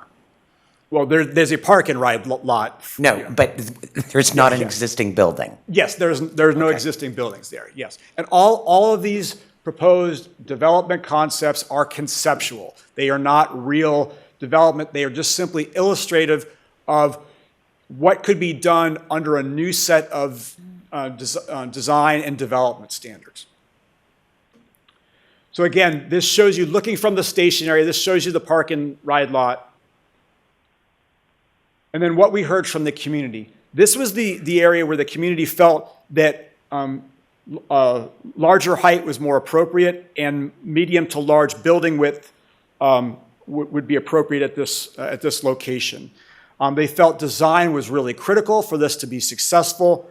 There was also concern about, maintaining the park and ride lot either here or adjacent, so that there was an area for those folks that don't necessarily live in the development but still use light rail, especially with RT switching to 15-minute service within the next couple of years.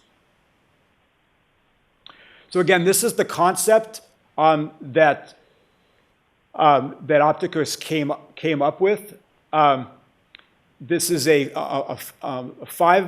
5-story buildings with a 4-story building. Again, significant increase in the density, but rather modest in terms of the floor area ratio. And again, in a couple of slides, I'll talk and explain what floor area ratio is. But you can see this is 3 to 4, about more than 3 times what the current density is. And again, the parking is fairly constrained here. The concept, this is the concept that they put together. So this would be looking again from the station. You'd have retail activation here. You'd have a pathway to a potential park and ride site at the back there, or the park and ride could be over in that direction or in that direction. And it gives you a feel of what this could look like. So then you have corner elements here in yellow. You've got the upper story within the roof frame to mask the 5th story. And you've got the massing breaks that, even though this is one structure, they've used the breaks in the design to make sure that it isn't a gigantic, the appearance of a gigantic wall here. You've got shop fronts here to, again, activate this plaza space and the station. And then, of course, open space as well, and the pedestrian entries along facing the plaza. So again, right now, the barriers to development here are really the 4-story limitation, our setbacks, our parking requirements, and our density in this location. So moving down south of 50, we're looking at the town center area. This is Alder Creek Parkway here, and this is a section of the town center. This is the open space park and plaza area, and this is the conceptual site that they looked at. So again, there's nothing there at this time, even though there's been, there's been quite a bit of development over on the other side of East Bidwell. So what we heard from the community was they were comfortable with between 3 stories up to 6 stories, and with medium scale and bulk. They wanted to see a transition in scale so that the lower heights were closer to to planned residential, and then the higher heights would be closer to the plaza and to Alder Creek Parkway. So again, this is the concept that Opticos came up with 5, 6-story podium buildings, 4-story apartments, and 3-story multiplexes. So again, you've got an overall density that's 3 times what's currently allowed down there, quite a few units, and then about 80,000 square feet of retail. Again, FAR is below 2, and you've got, again, lower parking standards than we would normally allow. So these are some of the kind of the concepts that came out of the specific plan for the town center. Again, you've got similar things here: corner features, breaks in the wall plane to break up the bulk of the building, the pedestrian entries here and here for the residential, and then you've got architectural projections such as shade structures and balconies and so forth. So again, the height, the parking requirements, and the density were once again essentially preventing that type of development, even development that's identified in the images in the specific plan from happening. So again, this is kind of a recap. I won't spend a lot of time on this since I've already talked about it in the presentation. But as you can see, height, setbacks, and parking and density are kind of the challenges that a development would face in terms of achieving feasibility, because we looked at all these standards from the standpoint of the economics of the project, and when we start to relax these standards, projects do pencil, and we get the kind of building form and development standards that we want. Again, I won't repeat this, but again, you can see the kinds of recommendations that they're talking about. One of the things that is important to note here, this is kind of a new concept. Most of us are familiar with setbacks, where you have a minimum setback where you have to be 20 feet from the back of the sidewalk.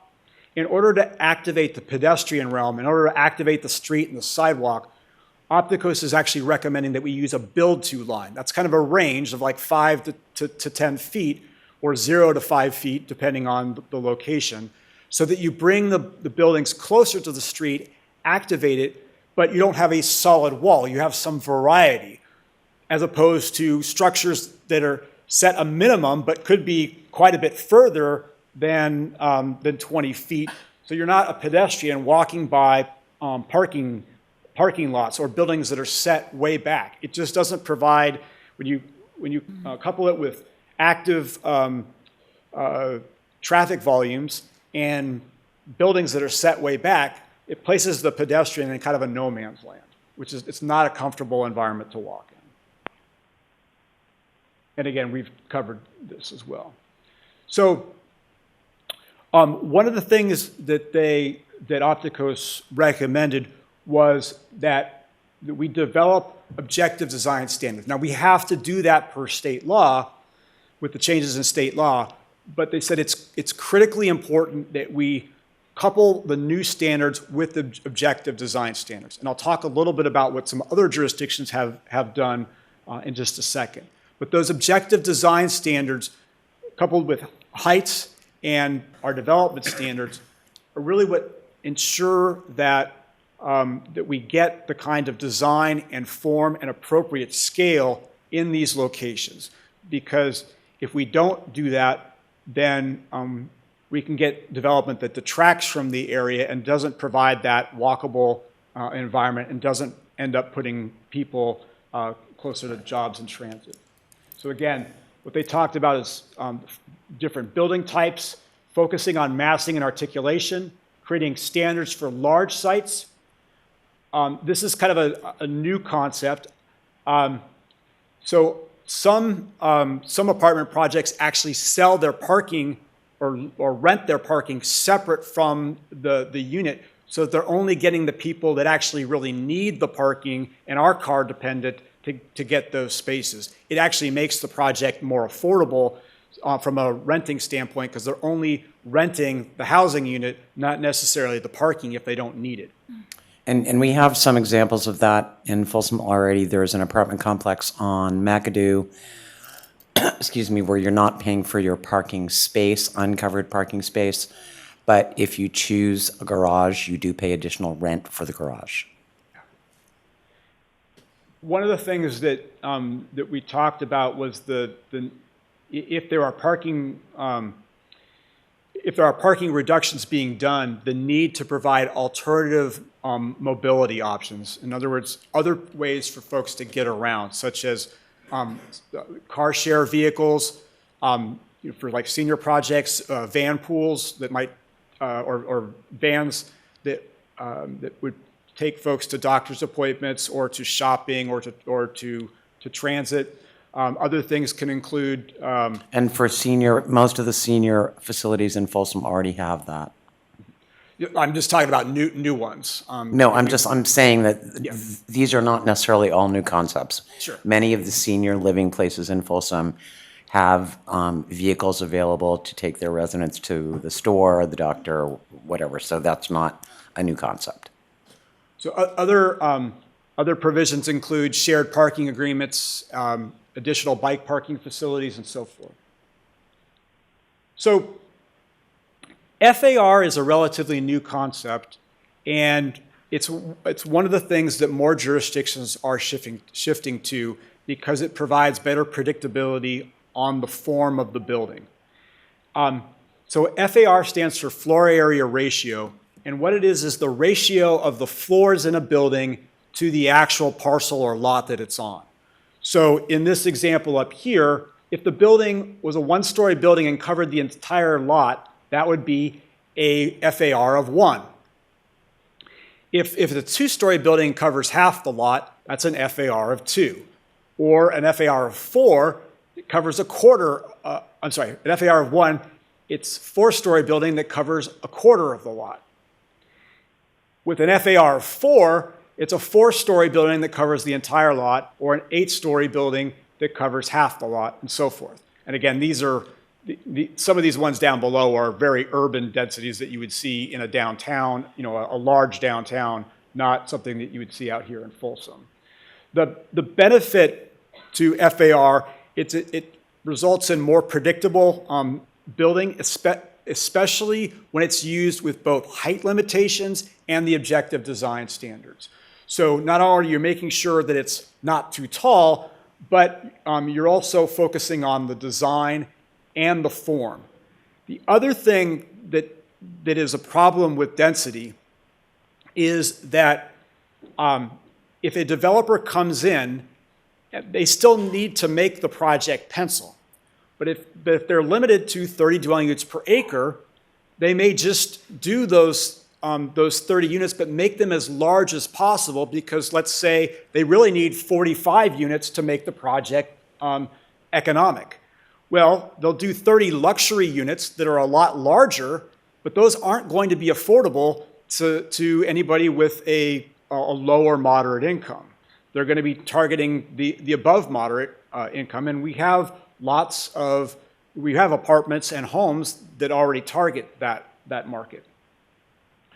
So jurisdictions like Roseville, like Santa Barbara, like San Rafael have moved away from a density standard and are now using floor area ratio. As you can see, right here. So in terms of the recommendations that staff's bringing forward, we are recommending that we increase the density up to 40 dwelling units per acre in these areas, establish a minimum density of 30 dwelling units per acre. The reason for the minimum density is to ensure that we don't get, that we don't get townhomes or triplexes in these areas that will not be affordable to lower income or even moderate income households. That this will focus on more apartment or potentially condo developments. In addition to that, for those developers that have projects that exceed that 40 dwelling units per acre, we are recommending that they be given the option to use floor area ratio, and then the floor area ratios would be capped in those areas. So along the East Bidwell corridor, it would remain at 1.5. For our TOD station areas around the Glen and Iron Point station, it would range from 2 up to 4, with 2 being for sites closer to existing residential or open space areas, and 4 being proximate or right adjacent to the transit station. Again, similar approach in the Folsom Town Center, an FAR of 2 as you get closer to smaller scale multifamily like townhomes, and then up to 4 along Alder Creek Parkway and near the plaza area. With the height increases, we are recommending up to 4 stories for the East Bidwell corridor, and then up to 6 at the, again, 6 stories would be closer to, would be at the station areas, and it would decrease down to 3 when you get closer to existing residential. And then the same approach for the town center. With regard to the changes of the development standards, we are recommending for the front and side setbacks that we use build-to lines rather than traditional setbacks for the reasons I explained earlier. With regard to parking reductions, we are recommending that we allow parking reductions of 1 space per unit, but only if the developer includes one of these alternatives. As I mentioned, car share vehicle, transit passes if they're next to a light rail station, if there's additional bike facilities, or a car vehicle or van, or I'm sorry, a car share vehicle or van. We are also recommending, because part of Housing Element Implementation Program H-2 was to ensure that multifamily development and affordable development is spread throughout the city, not just concentrated in the north. So we are recommending that we actually increase the overall cap of housing units in the Folsom Plan area contingent upon available water and infrastructure. So this was something that was brought before the council as part of the housing element process back in July of 2020. And generally the council at that time was supportive of that. So the concept here would be to rezone Site 1 off of Prairie City from industrial to multifamily high density. In the town center, it would increase the number of multifamily units by about 500. And then at this site over near the planned Empire Ranch interchange, this would be changed from general commercial to mixed use that would accommodate several hundred apartments at that location. Now, we brought this forward on the 20th to the Planning Commission. I know this information wasn't in your staff report, but I'm going to share it with you today. Generally, they were supportive of staff's recommendations, but they had the following additional input and recommendations to you all.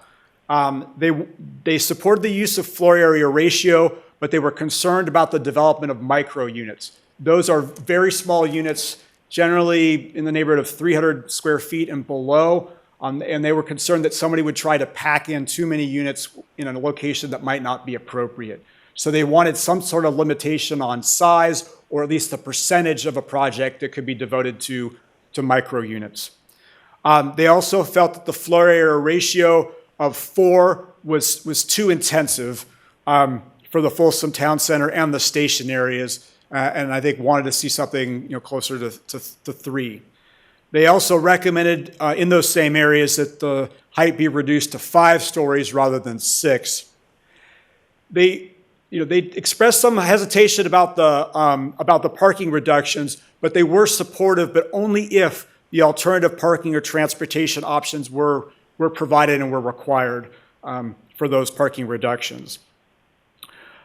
They liked the build-to line concept. They just wanted to make sure that it was not a fixed number, that it was a range. So whether that's 0 to 5 or 5 to 10 and so forth. And they wanted to do that so that there was more variety. We didn't get a street wall, if you will, that's uniform. They did like Opticos's recommendations for the objective design standards. They particularly liked the transitions from lower heights and lower scale near residential. The step backs for upper stories, as I showed there in the earlier slides, and the breaking up of the massing of the buildings, as you can see by these cutouts and so forth. They supported the multifamily development opportunities, or increasing multifamily development opportunities in the plan area, obviously contingent on the water and infrastructure, and that they actually recommended that we explore additional sites in that area. And regardless of the Planning Commission's recommendations, that's a requirement of state law. You can't build more units than you have water for, so. So I've got a few questions for you for the discussion today. And again, just to reiterate, we are looking for the council's direction on this so that we can begin the technical studies necessary for this work. So are you supportive of the increase in density from 30 dwelling units per acre, from 30 to 40 dwelling units per acre, and then establishing a minimum density? And again, what this is designed to do is preserve those sites for affordable development, multifamily development, so that we aren't continually having to rezone sites as we lose capacity.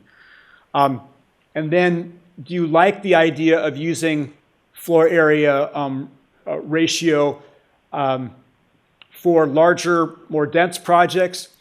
And would you want to get rid of density altogether in these areas? Again, this would just apply to these areas. We're not talking about citywide.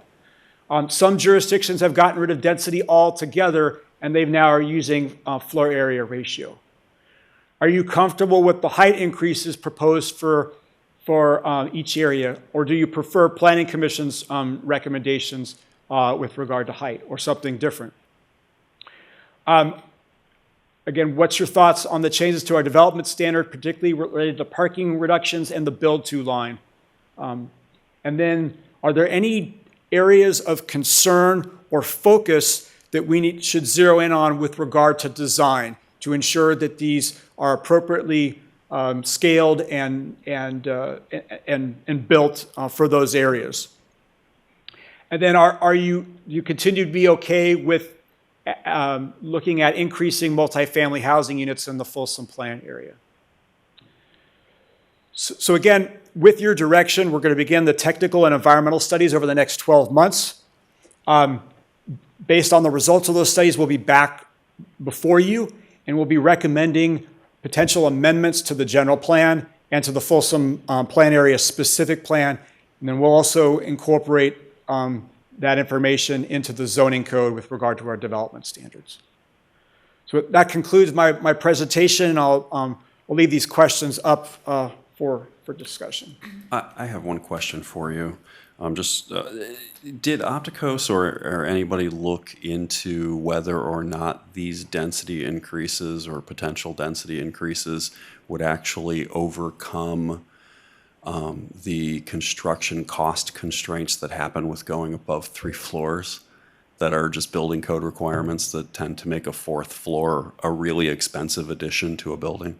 Yeah, they factored those. They did factor those in. So, for example, like on East Bidwell, you're looking at primarily stick-built construction, whereas at the Glen Station, the costs were considerably higher, and as a result, the density and the number of units increased, and the parking was further reduced to make up for that, because you're looking at podium construction in those instances. So the hypothetical projects in each of these instances, they felt like the construction cost could be kept such that you could deliver affordable units without public subsidy. Well, no, yeah. So, That was a long question, I'm sorry. I'm So what- guessing they were not looking at whether or not. Well, no, there no, would you, be- you told me that there was a economist person that was part of yes. this, so there- I'm going to ask you ye- some yes, economics yes, questions yes. here. There was. Yeah. And what they were focused on was determining whether the project was feasible, not necessarily whether it was a deed-restricted, affordable project. They focused primarily on market rate. Now, the reason they focused on market rate projects rather than just affordable is under our current development standards, market rate projects, for the most part, to get the kind of attractive design that we're looking for, are not feasible. And in fact, even the affordable projects that have been done have had to request density bonuses to exceed the allowed Which density. is that we currently precisely have. my question is, did they feel like these 3 example projects would be able to be built at a cost that was feasible without public subsidy? Or a further density bonus, I guess. is the I'm going to thing. ask perhaps a simpler question. Did you guys discuss public subsidies when you were talking about the cost on these, or no? No, we did not. Okay, that's the short answer. Okay. So I understand the question you're asking. Yeah. The difficulty with dealing with affordable housing is the number of variables involved. The type of tax credits you're getting. You're typically, we are having to step in on a. I'm super tuned into Yeah, that. yeah, okay. My question is leading towards this question, which is, if we say currently have a 1 acre lot and we think that 30 or 40 affordable units can fit on it, and that developer then can only make that work with the current standards with a subsidy from our affordable housing accounts, right, of whatever the most recent one was, like $40,000 per unit. If now we're saying, okay, you can build 80, but they still need $40,000 per unit to make it work, what have we gotten out of it? An illusion of, more density. Not to say that the RENA thing isn't an illusion all of itself on its own, but I guess that's the reason for my questions about subsidizing the units to be able to achieve actual affordable units. So, And if you didn't And talk no, about we the- didn't look at it as a valid Yeah. answer. I'm just curious if that was studied. So we didn't look specifically at different types of deed-restricted units with a makeup of very low income, or extremely low income. We did not look at that. Right. What we were focused on was whether Market rate a exclusively. market rate project was even feasible at these sites. Okay. One of the other things that we'll be coming back to you to talk about is some sort of affordable housing fee.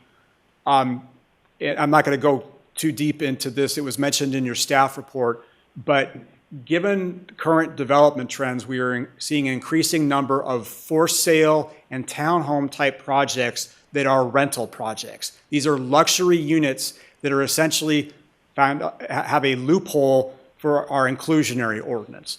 And so that is another area to discuss that could help with securing affordable sites or with gap financing on affordable projects. Because depending on the affordability mix, extremely low income, very low income, the economics on that project can change dramatically, which is part of why we didn't look at an affordable project. And our problem at the end of the day is making sure we have sufficient sites for affordable, not market rate. Yes. So that's where the problem is, because that's where we get in trouble with the state. We're not anywhere close to getting in trouble with the state for market rate units of any type. So, okay, so let me just address your questions here real briefly. I'm a yes to all of these things, including use of floor area ratio instead of density altogether. Fine with that. I wasn't keen to take the advice of the Planning Commission in this particular instance and just everybody knows that has talked to me on this topic. I think the very first time I met Pam Johns, I suggested that we needed to be more creative with our density and heights in our zoning ordinance because, there are very clever architects and designers out there in the world that can make really, really attractive products for a whole variety of potential Folsom residents. And I do have one request from the public to speak on this. David Economy?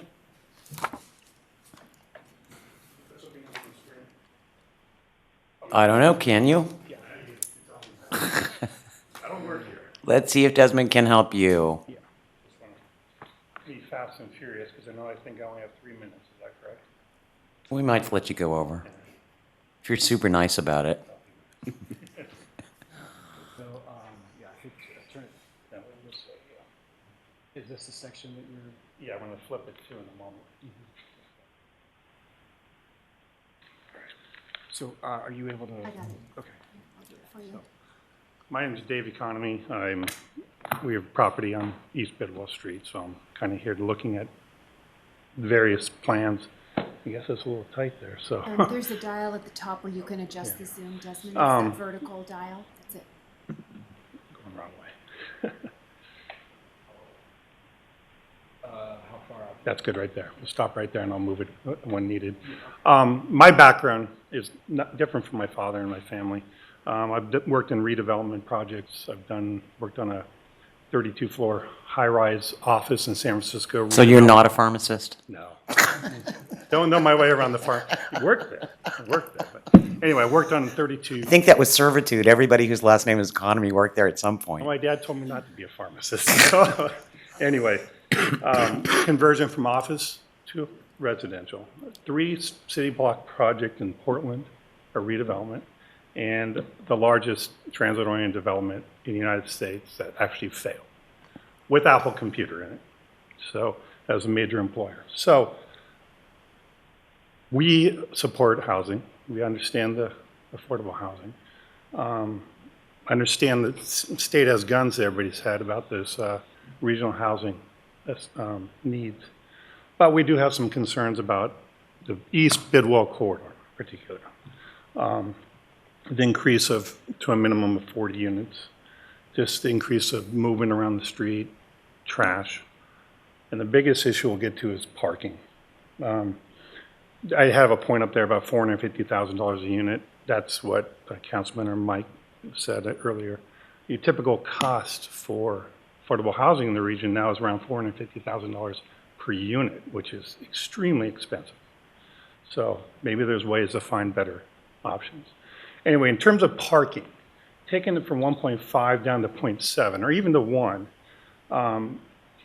you're decreasing this site really to 1 acre. So your FAR is not FAR, your units is not 59, it's really 82 for 1 acre because you need 0.4 acres for your parking, the way it's laid out. So, excuse me, so you're decreasing it over 50%. And oftentimes, as you're well aware, there'll be more, as we talked earlier about Sutter Street and Historical District, how many cars you have per household. It's often much greater than 0.7 or even just 1. And if people start subletting space or bringing their roommate and have additional cars, so it becomes problematic. And the idea is great to have owner, user, trader, public transport, various other mechanisms. As to using shared, I think what he was meaning is we share a spaces in our center with the multifamily project. That will typically not happen. I was talking about leasable, earlier in another document, I was talking about leasable space. You have a question? I'm going to extend your time here by asking you a question. Are you you're using as an example the Snowline Hospice? I'll get to that in a moment. Yeah. Example. That's where these numbers are coming from, and you have ownership of one of the centers that's adjacent. Other side on that, I'll show you. Okay. So this is. You don't I'll know flip my paper. the property that's owned by the Economy family? I don't think everybody in the world knows who might be watching it's this. All right. It's where the big 5 stories, if that makes any Very sense. good. Thank you very much. Okay, so you're decreasing it from really 1.5 to half. That's 50%. The rideshare idea, that's great, but Folsom is not an urban city. It's not like Portland or even or San Francisco, excuse me. Walking in stores is great, be a great idea, riding bikes, except when you have a lot of bags, that's a problem. I've seen that in Portland. I've seen the issues with rideshare in Portland being an issue, and decrease of parking causing severe stress in some neighborhoods. I got down to the rental and commercial spaces. That's an idea, but typically commercial owners will have you towed because you're impacting their tenants. And then the bottom one, building subterranean or vertical parking, it's going to add 20% or more to your project. So the ideas are very good. It just got to look really at how it's going to impact the area. That's what we're looking at. How's it going to impact specific areas around these properties? FAR, it's a good idea, but parking is not based on FAR. Landlords, you ask about economics, landlords are developing their pro formas on units, not FAR, because the financiers are going to look at, okay, what can I get every month from rent per unit? So you got to think through that stuff. And in practicality, that's what we do. That's what I do.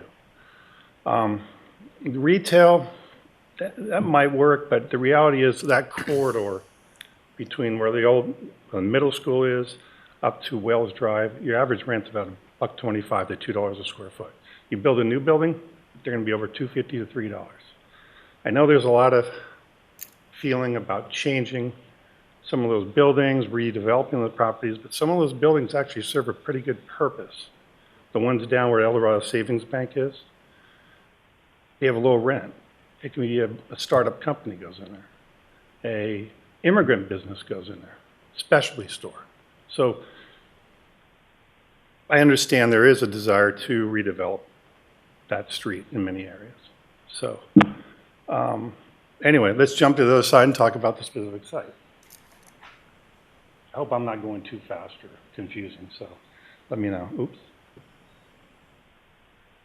So 82 units on a 1.4 acre site. At 0.7 spaces per unit gets you to 57.4 parking spaces, which is a typical parking is about 120 spaces per acre.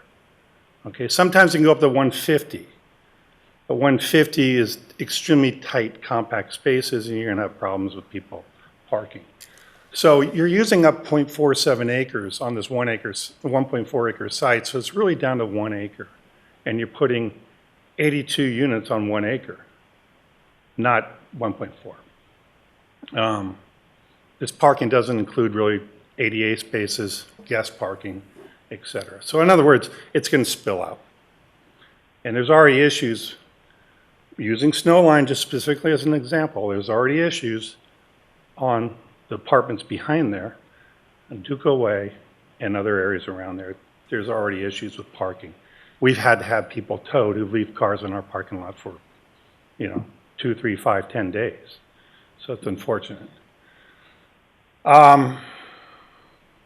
The proposal, I know it's conceptual, but ingress, egress along the alleyway in the back will put excessive load on the alleyway. Plus, it doesn't really meet fire code, just conceptual idea.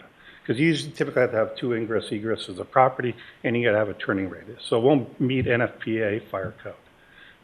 It's conceptual, I understand. It will have to change, and it will have to meet the code. So I'm just using that as an example.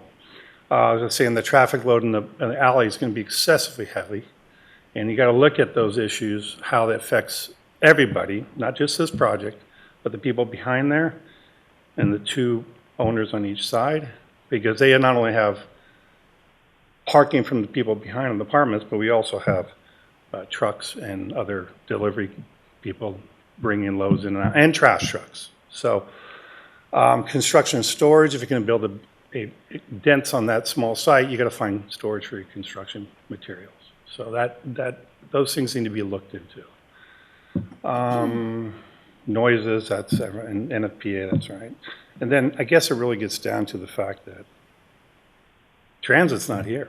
You don't have public transportation. There's 2 buses in City of Folsom. I'm not sure if you're aware of the Smart RT. Yeah, I that- understand Smart RT, but it doesn't do mass transit. It doesn't really move a lot of bodies. I have employees that use it, and that my business is located in the Kohl's Shopping Center parking lot. That vehicle spends a fair amount of time in the parking lot. And I believe there's 2 of them that are dedicated to Folsom. People are actually using that Will it service. get you to downtown Sacramento? It'll get you to the light rail station. But not to Roseville. No, it's not going to take you to Roseville. I'm just saying, there's no interconnectivity right now between Folsom and most of the surrounding jurisdiction. You can't, I mean, you can take Smart RT probably to Sunrise Mall. No, no, not, and I don't know that anybody's going to Sunrise Mall, Well, including somebody- people in Citrus you gotta- Heights, but. Theoretically, you got to think somebody will be going there.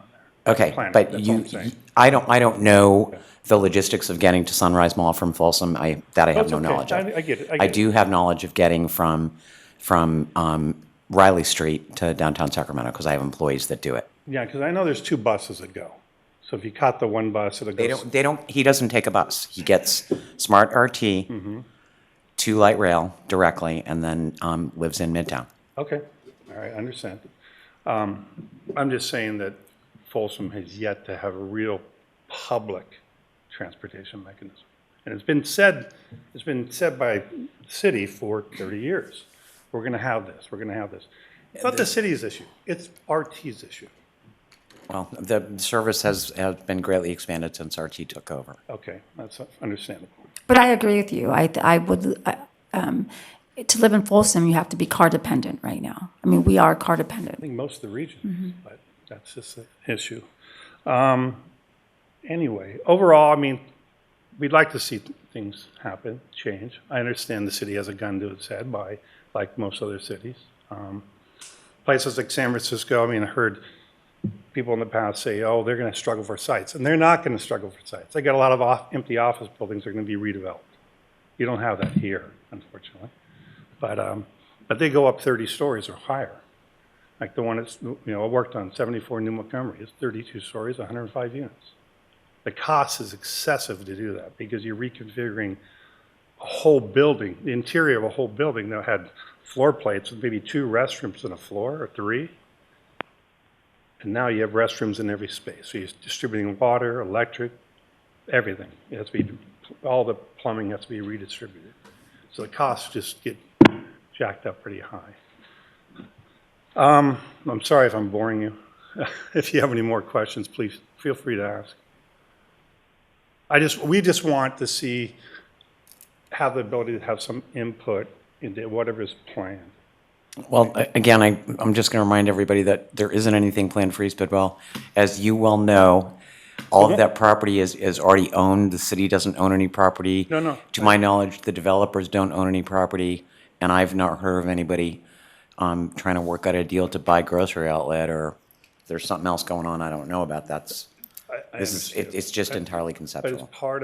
as part of some of these projects that are going through with the state, they want to take away the notification and also input from neighbors. So, Mr. Economy, the thing that we're talking about is the results of a study that we did on hypothetical changes that have not been codified or discussed here at the council, but will be, as well as at the planning commission. And then any given project will have to address all of these types of constraints that you're talking about. But are they looking at reducing the amount of input from neighbors? Is the state trying to do that? No, well, I've heard that from other jurisdictions. You're not hearing it from other jurisdictions. You're hearing it because the state of California routinely is changing the rules, which is why we're having this conversation. No, I understand. Because we're afraid of what they're going to force on us if we don't do something. Right now, the issue is probably more significant south of the freeway. It's likely that transit-oriented development would take place along Folsom Boulevard. I'm not really worried about what's going to happen in the short term on East Bidwell because none of that property is for sale. So. Yeah, I know it's difficult to buy too because one of those buildings chopped up with 5 owners. Right. So I think that these issues are going to be seen more immediately south of the freeway. And although I think this might have been the first complaint we've had from south of the freeway tonight about the potential gas station, so we should probably chalk this up. But that's where I think these things are going to come into question first, unless you guys are planning on selling. No, well, we're just, thank you. No, we just had some concerns. We want to make sure we have some input as things go forward. I know the snow line building, because we have problems, people breaking in there all the time. We have graffiti, we have abandoned cars and things, and a lot of it has been tied to people coming and going to snow line, so we understand. It needs probably redevelopment. We're just concerned on the density, the impact. So thank that's you. it. I'll leave you at that. Okay, I can hear George too. He's in my head right now. George is right there. No, it was a conversation that I had with George on this subject 20-something years ago. I have a couple questions. So Desmond, so I just want to clarify. So the state requires us to zone land for all different income levels for housing, right? So, and they say that in order for a piece of property to be considered, potentially low-income housing, it has to be zoned at least 30 units per acre. But if you zone it, but then somebody comes in and builds market rate rather than affordable, that now doesn't count toward our affordable RENA unit, so we have to go rezone something because of this no net loss provision. Is that correct? That's correct. So the reason why we are looking at increasing the density or shifting to an FAR is to increase the capacity within the areas that we've identified. So those, and where council is in the general plan and the housing element has directed that growth to be. Okay. Can you put those questions back up, please? Thank you, Sarah. I was going to ask that myself. Okay.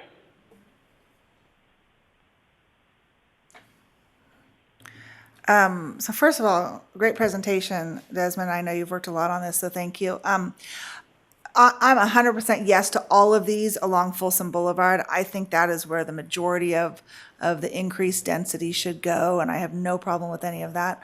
I do think Mr. Economy, brings up some good points about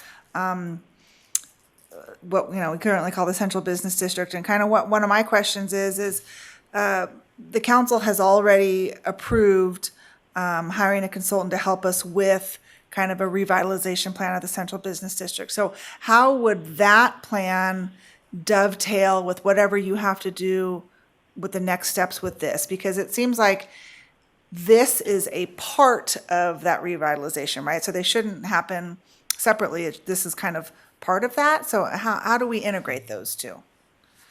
Yeah, so this is a part of all of that, because in order to get the kind of dynamic environment that you would want as part of a kind of a central business district, you're going to need a mix of housing and office and retail. And so laying the foundation for that by changing the development standards to make some of that housing more, more viable is going to be important. And we are doing the technical studies over the course of the next year while this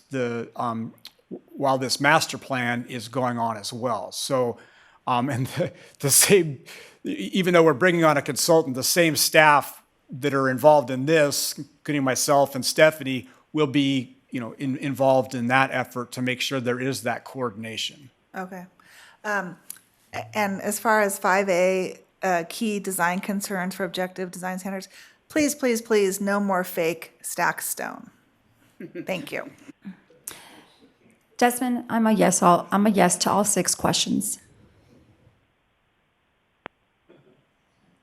I'm sorry, you said yes to all 6? Yes, yes to 6. Okay. So, Sarah, I just want to clarify that is a yes, all the 6 questions on the Folsom Boulevard corridor, and you still have some reservations for East Bidwell corridor? I just want to be clear. In general, no, but I think there's some fair points about, parking or height or something like that. So, but no, generally I'm very supportive of this, but I would say if we're going to increase the density anywhere, really concentrated along Folsom Boulevard. Along Folsom Boulevard, okay. So, Desmond, I think I probably may need a little bit more information. On the series of steps we took, I know you developed this great presentation, thank you. There is a lot of work before that. And you have gone through the public review and input. Has this been gone through any of the, I know, is that a practice or not, I don't know, I'm just asking this. The building community inputs, just to see 0.7 parking lot and other things. So yes, I've talked with the building community. I've talked with the BIA. I've had some discussions with the developers on this. Just summarizing generally, they like the approach that we're doing. They're not crazy about establishing a minimum density because it really narrows the product types that they can do. But the reason that we're doing that is like I said, is because of the state requirements and trying to preserve our site's capacity for the housing element. So generally they like the direction that we're going, but they not crazy about the minimum density. Like increasing from 30 to 40? No, establishing a minimum density of 30 dwelling units per acre. So if you came in and tried to do a project in that area and it was 15, you would not be allowed to do it because it wouldn't be dense enough. And that's the goal there is to prevent somebody from coming in and doing, let's say, townhomes that are at 15 dwelling units per acre, or maybe triplexes or duplexes. Because we know there will be no affordable component if they do that. That's the problem. Yeah. Yeah. So, is that all you had, or? Yeah, no, I had that fundamental question. Even though Sarah asked, you said yes. If we define a parcel as affordable, I don't know whether we are defining that. Okay, that's what I think Pam is shaking the head. Yeah, we're not defining it as affordable. We're identifying it in our available sites inventory, and we're putting a better set of rules and regulations on it to increase the probability that it will help us meet our regional need on these sites. Yeah. So I know, Desmond, you made a point before, we are moving forward because within 6 months, we want to make sure we take this stand. That way we can rezone it. What happens afterwards? We don't want to have to rezone stuff in 6 months. That's what we're trying to avoid. So I know this is really confusing because of all the changes with state law, and the council has to become an expert in housing, the housing elements, and all of that. So I understand the confusion, because believe me, with the ongoing changes, staff easily gets confused. So, as Pam mentioned, what we are looking at is making sure we have an adequate supply of land. And in order to make sure we have an adequate supply of land so that we don't have to go and identify more land elsewhere in the city, we need to change the rules for development in these areas.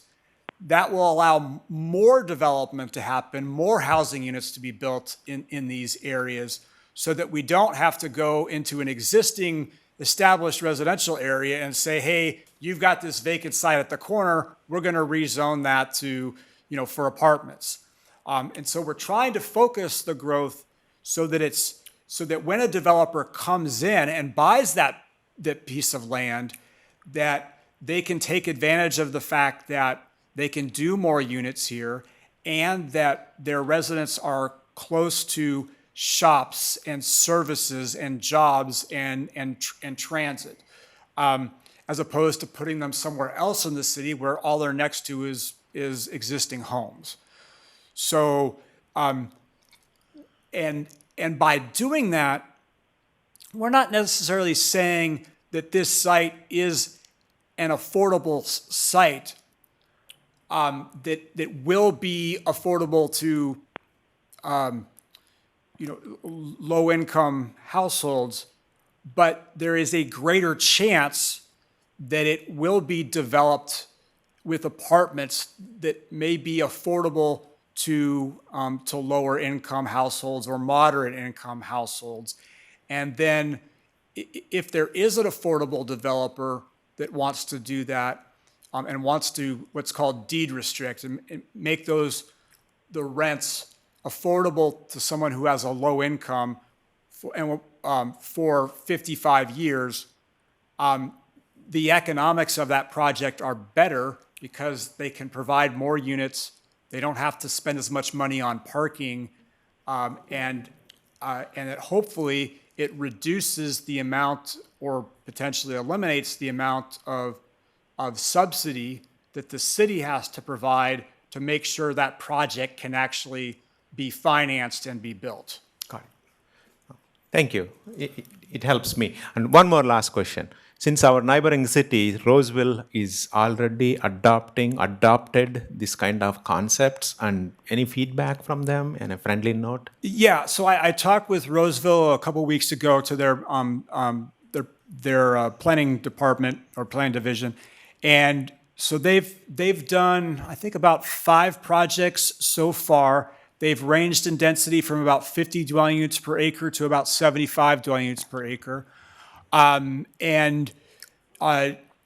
they have done parking reductions. So in Roseville, in their downtown specific plan, the developer can either do 36 dwelling units per acre, or if they want to exceed that, then they can use an FAR standard with a couple additional conditions.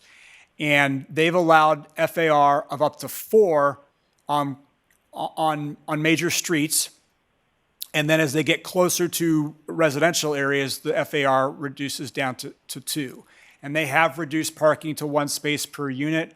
So far, at least for the one that was done near one of their transit stops, they have not gotten a lot of negative feedback about overflow parking or parking problems in that area. Again, that's not to say that those issues don't or won't necessarily happen, but they haven't, because it's a bus transfer facility there.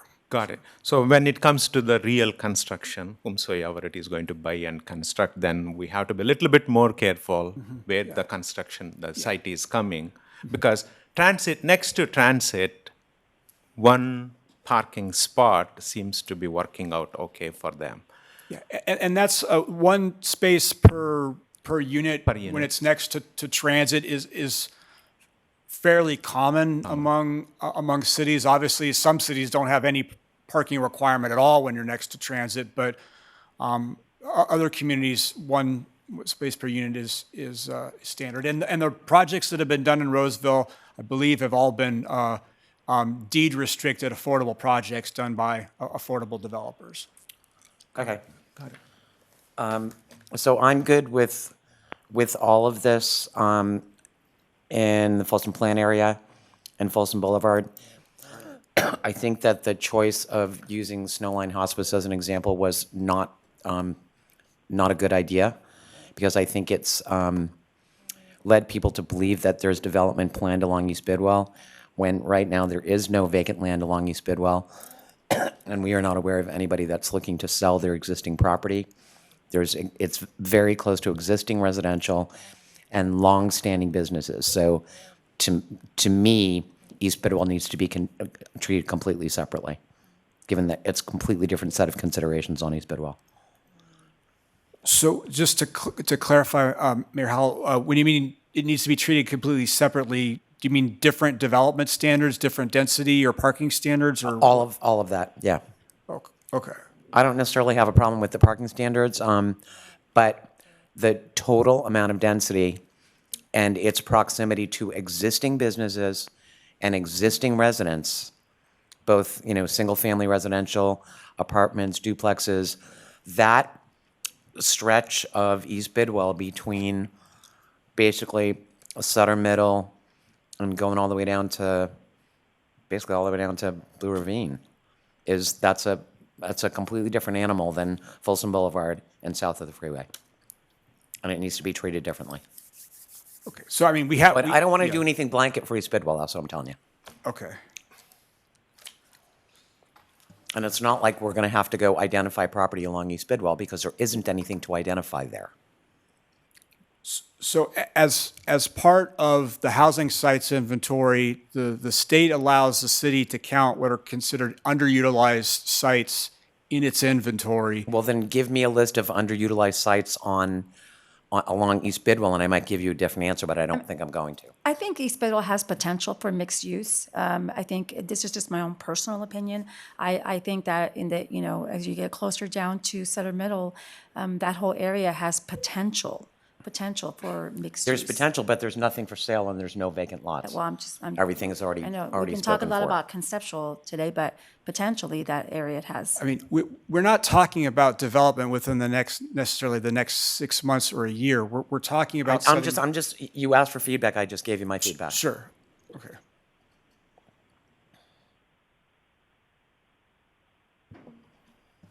So I think we can take those comments then and direction and move to the next step, which is to prepare that technical analysis. And as Desmond mentioned, that will all come back to you. Those specific changes to regulations will come back to you with environmental analysis. And we can take into consideration some of these comments about whether it might be appropriate to look at, stepping the floor area ratio or something like that. So I think we can go back and review the record and make sure that technical analysis reflects the comments that we heard tonight.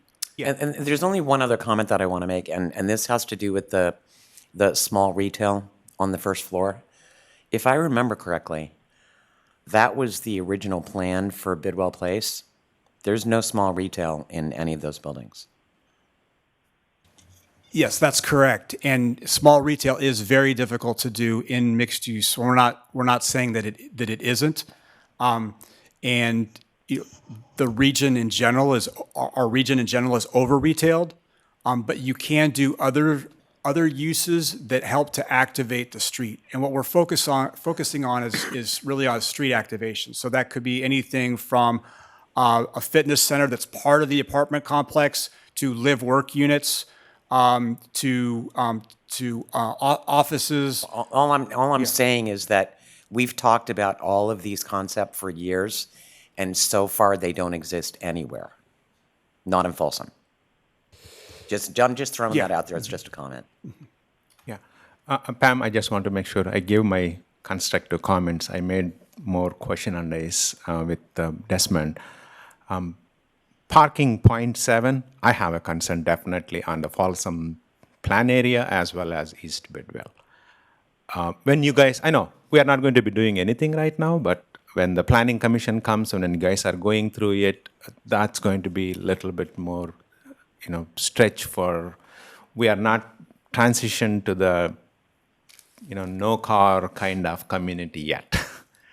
Right? So if East Bidwell has more cars, I can definitely see what Mr. Economy was saying. One street behind him, there is an apartment complex. If you can go there, it's kind of cars everywhere on the road. So that's where we are going to end up. Just take into consideration. Can we though also remember that what we're talking about is a zoning ordinance set of thresholds where you're setting minimums or maximums or requirement stages, and I don't think anywhere we were suggesting that 0.7 was going to be a requirement. It was simply a possibility and maybe a minimum. No, and that would, to me, that's something that would have to be disclosed. Well, listen, nobody is going to, as a developer, nobody is going to build something that they can't sell. So if 0.7 doesn't work for the market, it won't exist. It never will. So I just, setting thresholds that allow creativity to take place and a changing market to occur, I think are useful to us. Can I just ask one question? In the technical analysis, will we have a sort of net effect of this in terms of units potential and versus kind of right now, based on the way the zoning ordinance is written, there's probably a cap on what we can expect from those pieces of property. Otherwise, we wouldn't be entertaining this. If we're now saying that there's a floor, we know that we're working up from that point. So, what is that expected range? Yeah, so I don't have that for you right now. In the technical analysis, yeah, when we you come will back, be doing. I'm We have to suggesting do that. please Yes, do that. Yeah. for the environmental analysis, we have to do that. Thank you. Okay. Does community development have what they need on that subject? Yes, thank you. You're welcome. Okay, and with that, we will move on to city manager report. Thank you, Mayor. We were very pleased to confirm recently that Representative Ami Bera has secured $19.6 million for 6 Sacramento area transportation projects, including the City of Folsom Riley Street Safety Improvements Project. That project will be included as a community project funding request in the fiscal year 23 House Transportation, Housing, and Urban Development Appropriations Bill, which passed the House of Representatives last week, and the funding amount is $4 million. The project will fund the construction of upgraded sidewalks and installation of Class II bike lanes on both sides of Riley Street from Sutter Street to East Bidwell. This project is important because it provides a pedestrian gap closure between the city's central business district, which we've just been speaking about, and the historic district, and bicycle safety focus area identified in the city's active transportation plan. Sharing the camaraderie as Folsom's neighborhoods participate with the Folsom Police and Fire Departments for the annual National Night Out on Tuesday, August 2nd each year. Folsom's amazing police officers, firefighters, city officials, and hundreds of residents attend dozens of National Night Out events throughout the city. The program promotes involvement in crime prevention, police-community partnership, and neighborhood community building. And you can find out more by contacting Jessica Hess in our police department at jhess@folsom.ca.us. And finally, do you know a local senior who may need a bit of a helping hand? Folsom Community Service Day, our event that's coming up in September, is accepting applications for the Neighbors Helping Seniors Initiative through August 12th. This unique category of Community Service Day project aims to help local seniors in need of a helping hand. Projects can include gutter cleaning, weeding and pruning, painting, and other similar light maintenance and repair tasks. Submit a project application by August 12th if your loved one could use a helping hand at folsomcommunityservice.org. Thank you, Mayor. Sarah? No report. Mike? Nothing tonight, thank you. Rosario? It's hard to believe that school is back in session in a couple of weeks, so enjoy the remaining of your summer. That's it. Okay. That's right. Elaine, I wish I could have told you this offline, but I got 2 calls for East Bidwell. Late night PG&D is opening up and drilling. I was there last night at 11 o'clock. That vacuum, it is big noise on the East Bidwell side. Good part is last night it was more away from the residents, not at the Oak Avenue and East Bidwell intersection. I can check on that for sure. Right. They have an encroachment permit right now for a pretty large project, but I'll check on the noise factor. Yeah, and the residents' request was if they can at least done by 1 o'clock-ish, at least they can sleep the rest of the night kind of request. The other one is also, I'm always wondering, we do have the water restrictions Tuesday, Saturdays, Wednesday, Sundays, and I see quite a few residents are so, supporting. I see 5, gray lawns and 1 very green lawn. And right in the residents, I don't know what we can do as a city. Is there anything we can notify them? We can see it. They are not following. Yeah, absolutely. You can, residents can reach out to the city, and contact information is on our website and we can send out our staff to, we try to coach people to compliance and help them to understand, what impact that has when they're, over watering. And so I would encourage anyone who's seeing that to reach out to the city, and we can help. No, my question is slightly different. They're Okay. not following the 2 days regulations. I believe, looking at their ground, it is quite green. They may be watering every day, every other day. That's what I'm saying. Yeah, if you're noticing overuse of water and they're not, and it's clear, for example, that you have a neighbor that you see water flowing, in their gutter every day of the week, and that's not 2 days a week, and and it's or you see just water running. Any concern like that you believe is water overuse or not following the restrictions, the city can help. And we're here to do that, and we send staff out regularly to have those conversations. Okay, good. I'll make a point to the residents out there, and few days ago, I think I visited with Sarah Folsom Plan area. That's another one. Probably I'll be talking to Pam on the site. Just want to let you know. They do have all the new construction going on, especially on the street side lots. When they have more, their fences are moved inside their house. Quite a few of them are moving out. Some are taking permission, some are not taking, and the material they are using is all sorts of. So we were just going around, because we got a call from resident as well, and I will be in touch with you offline.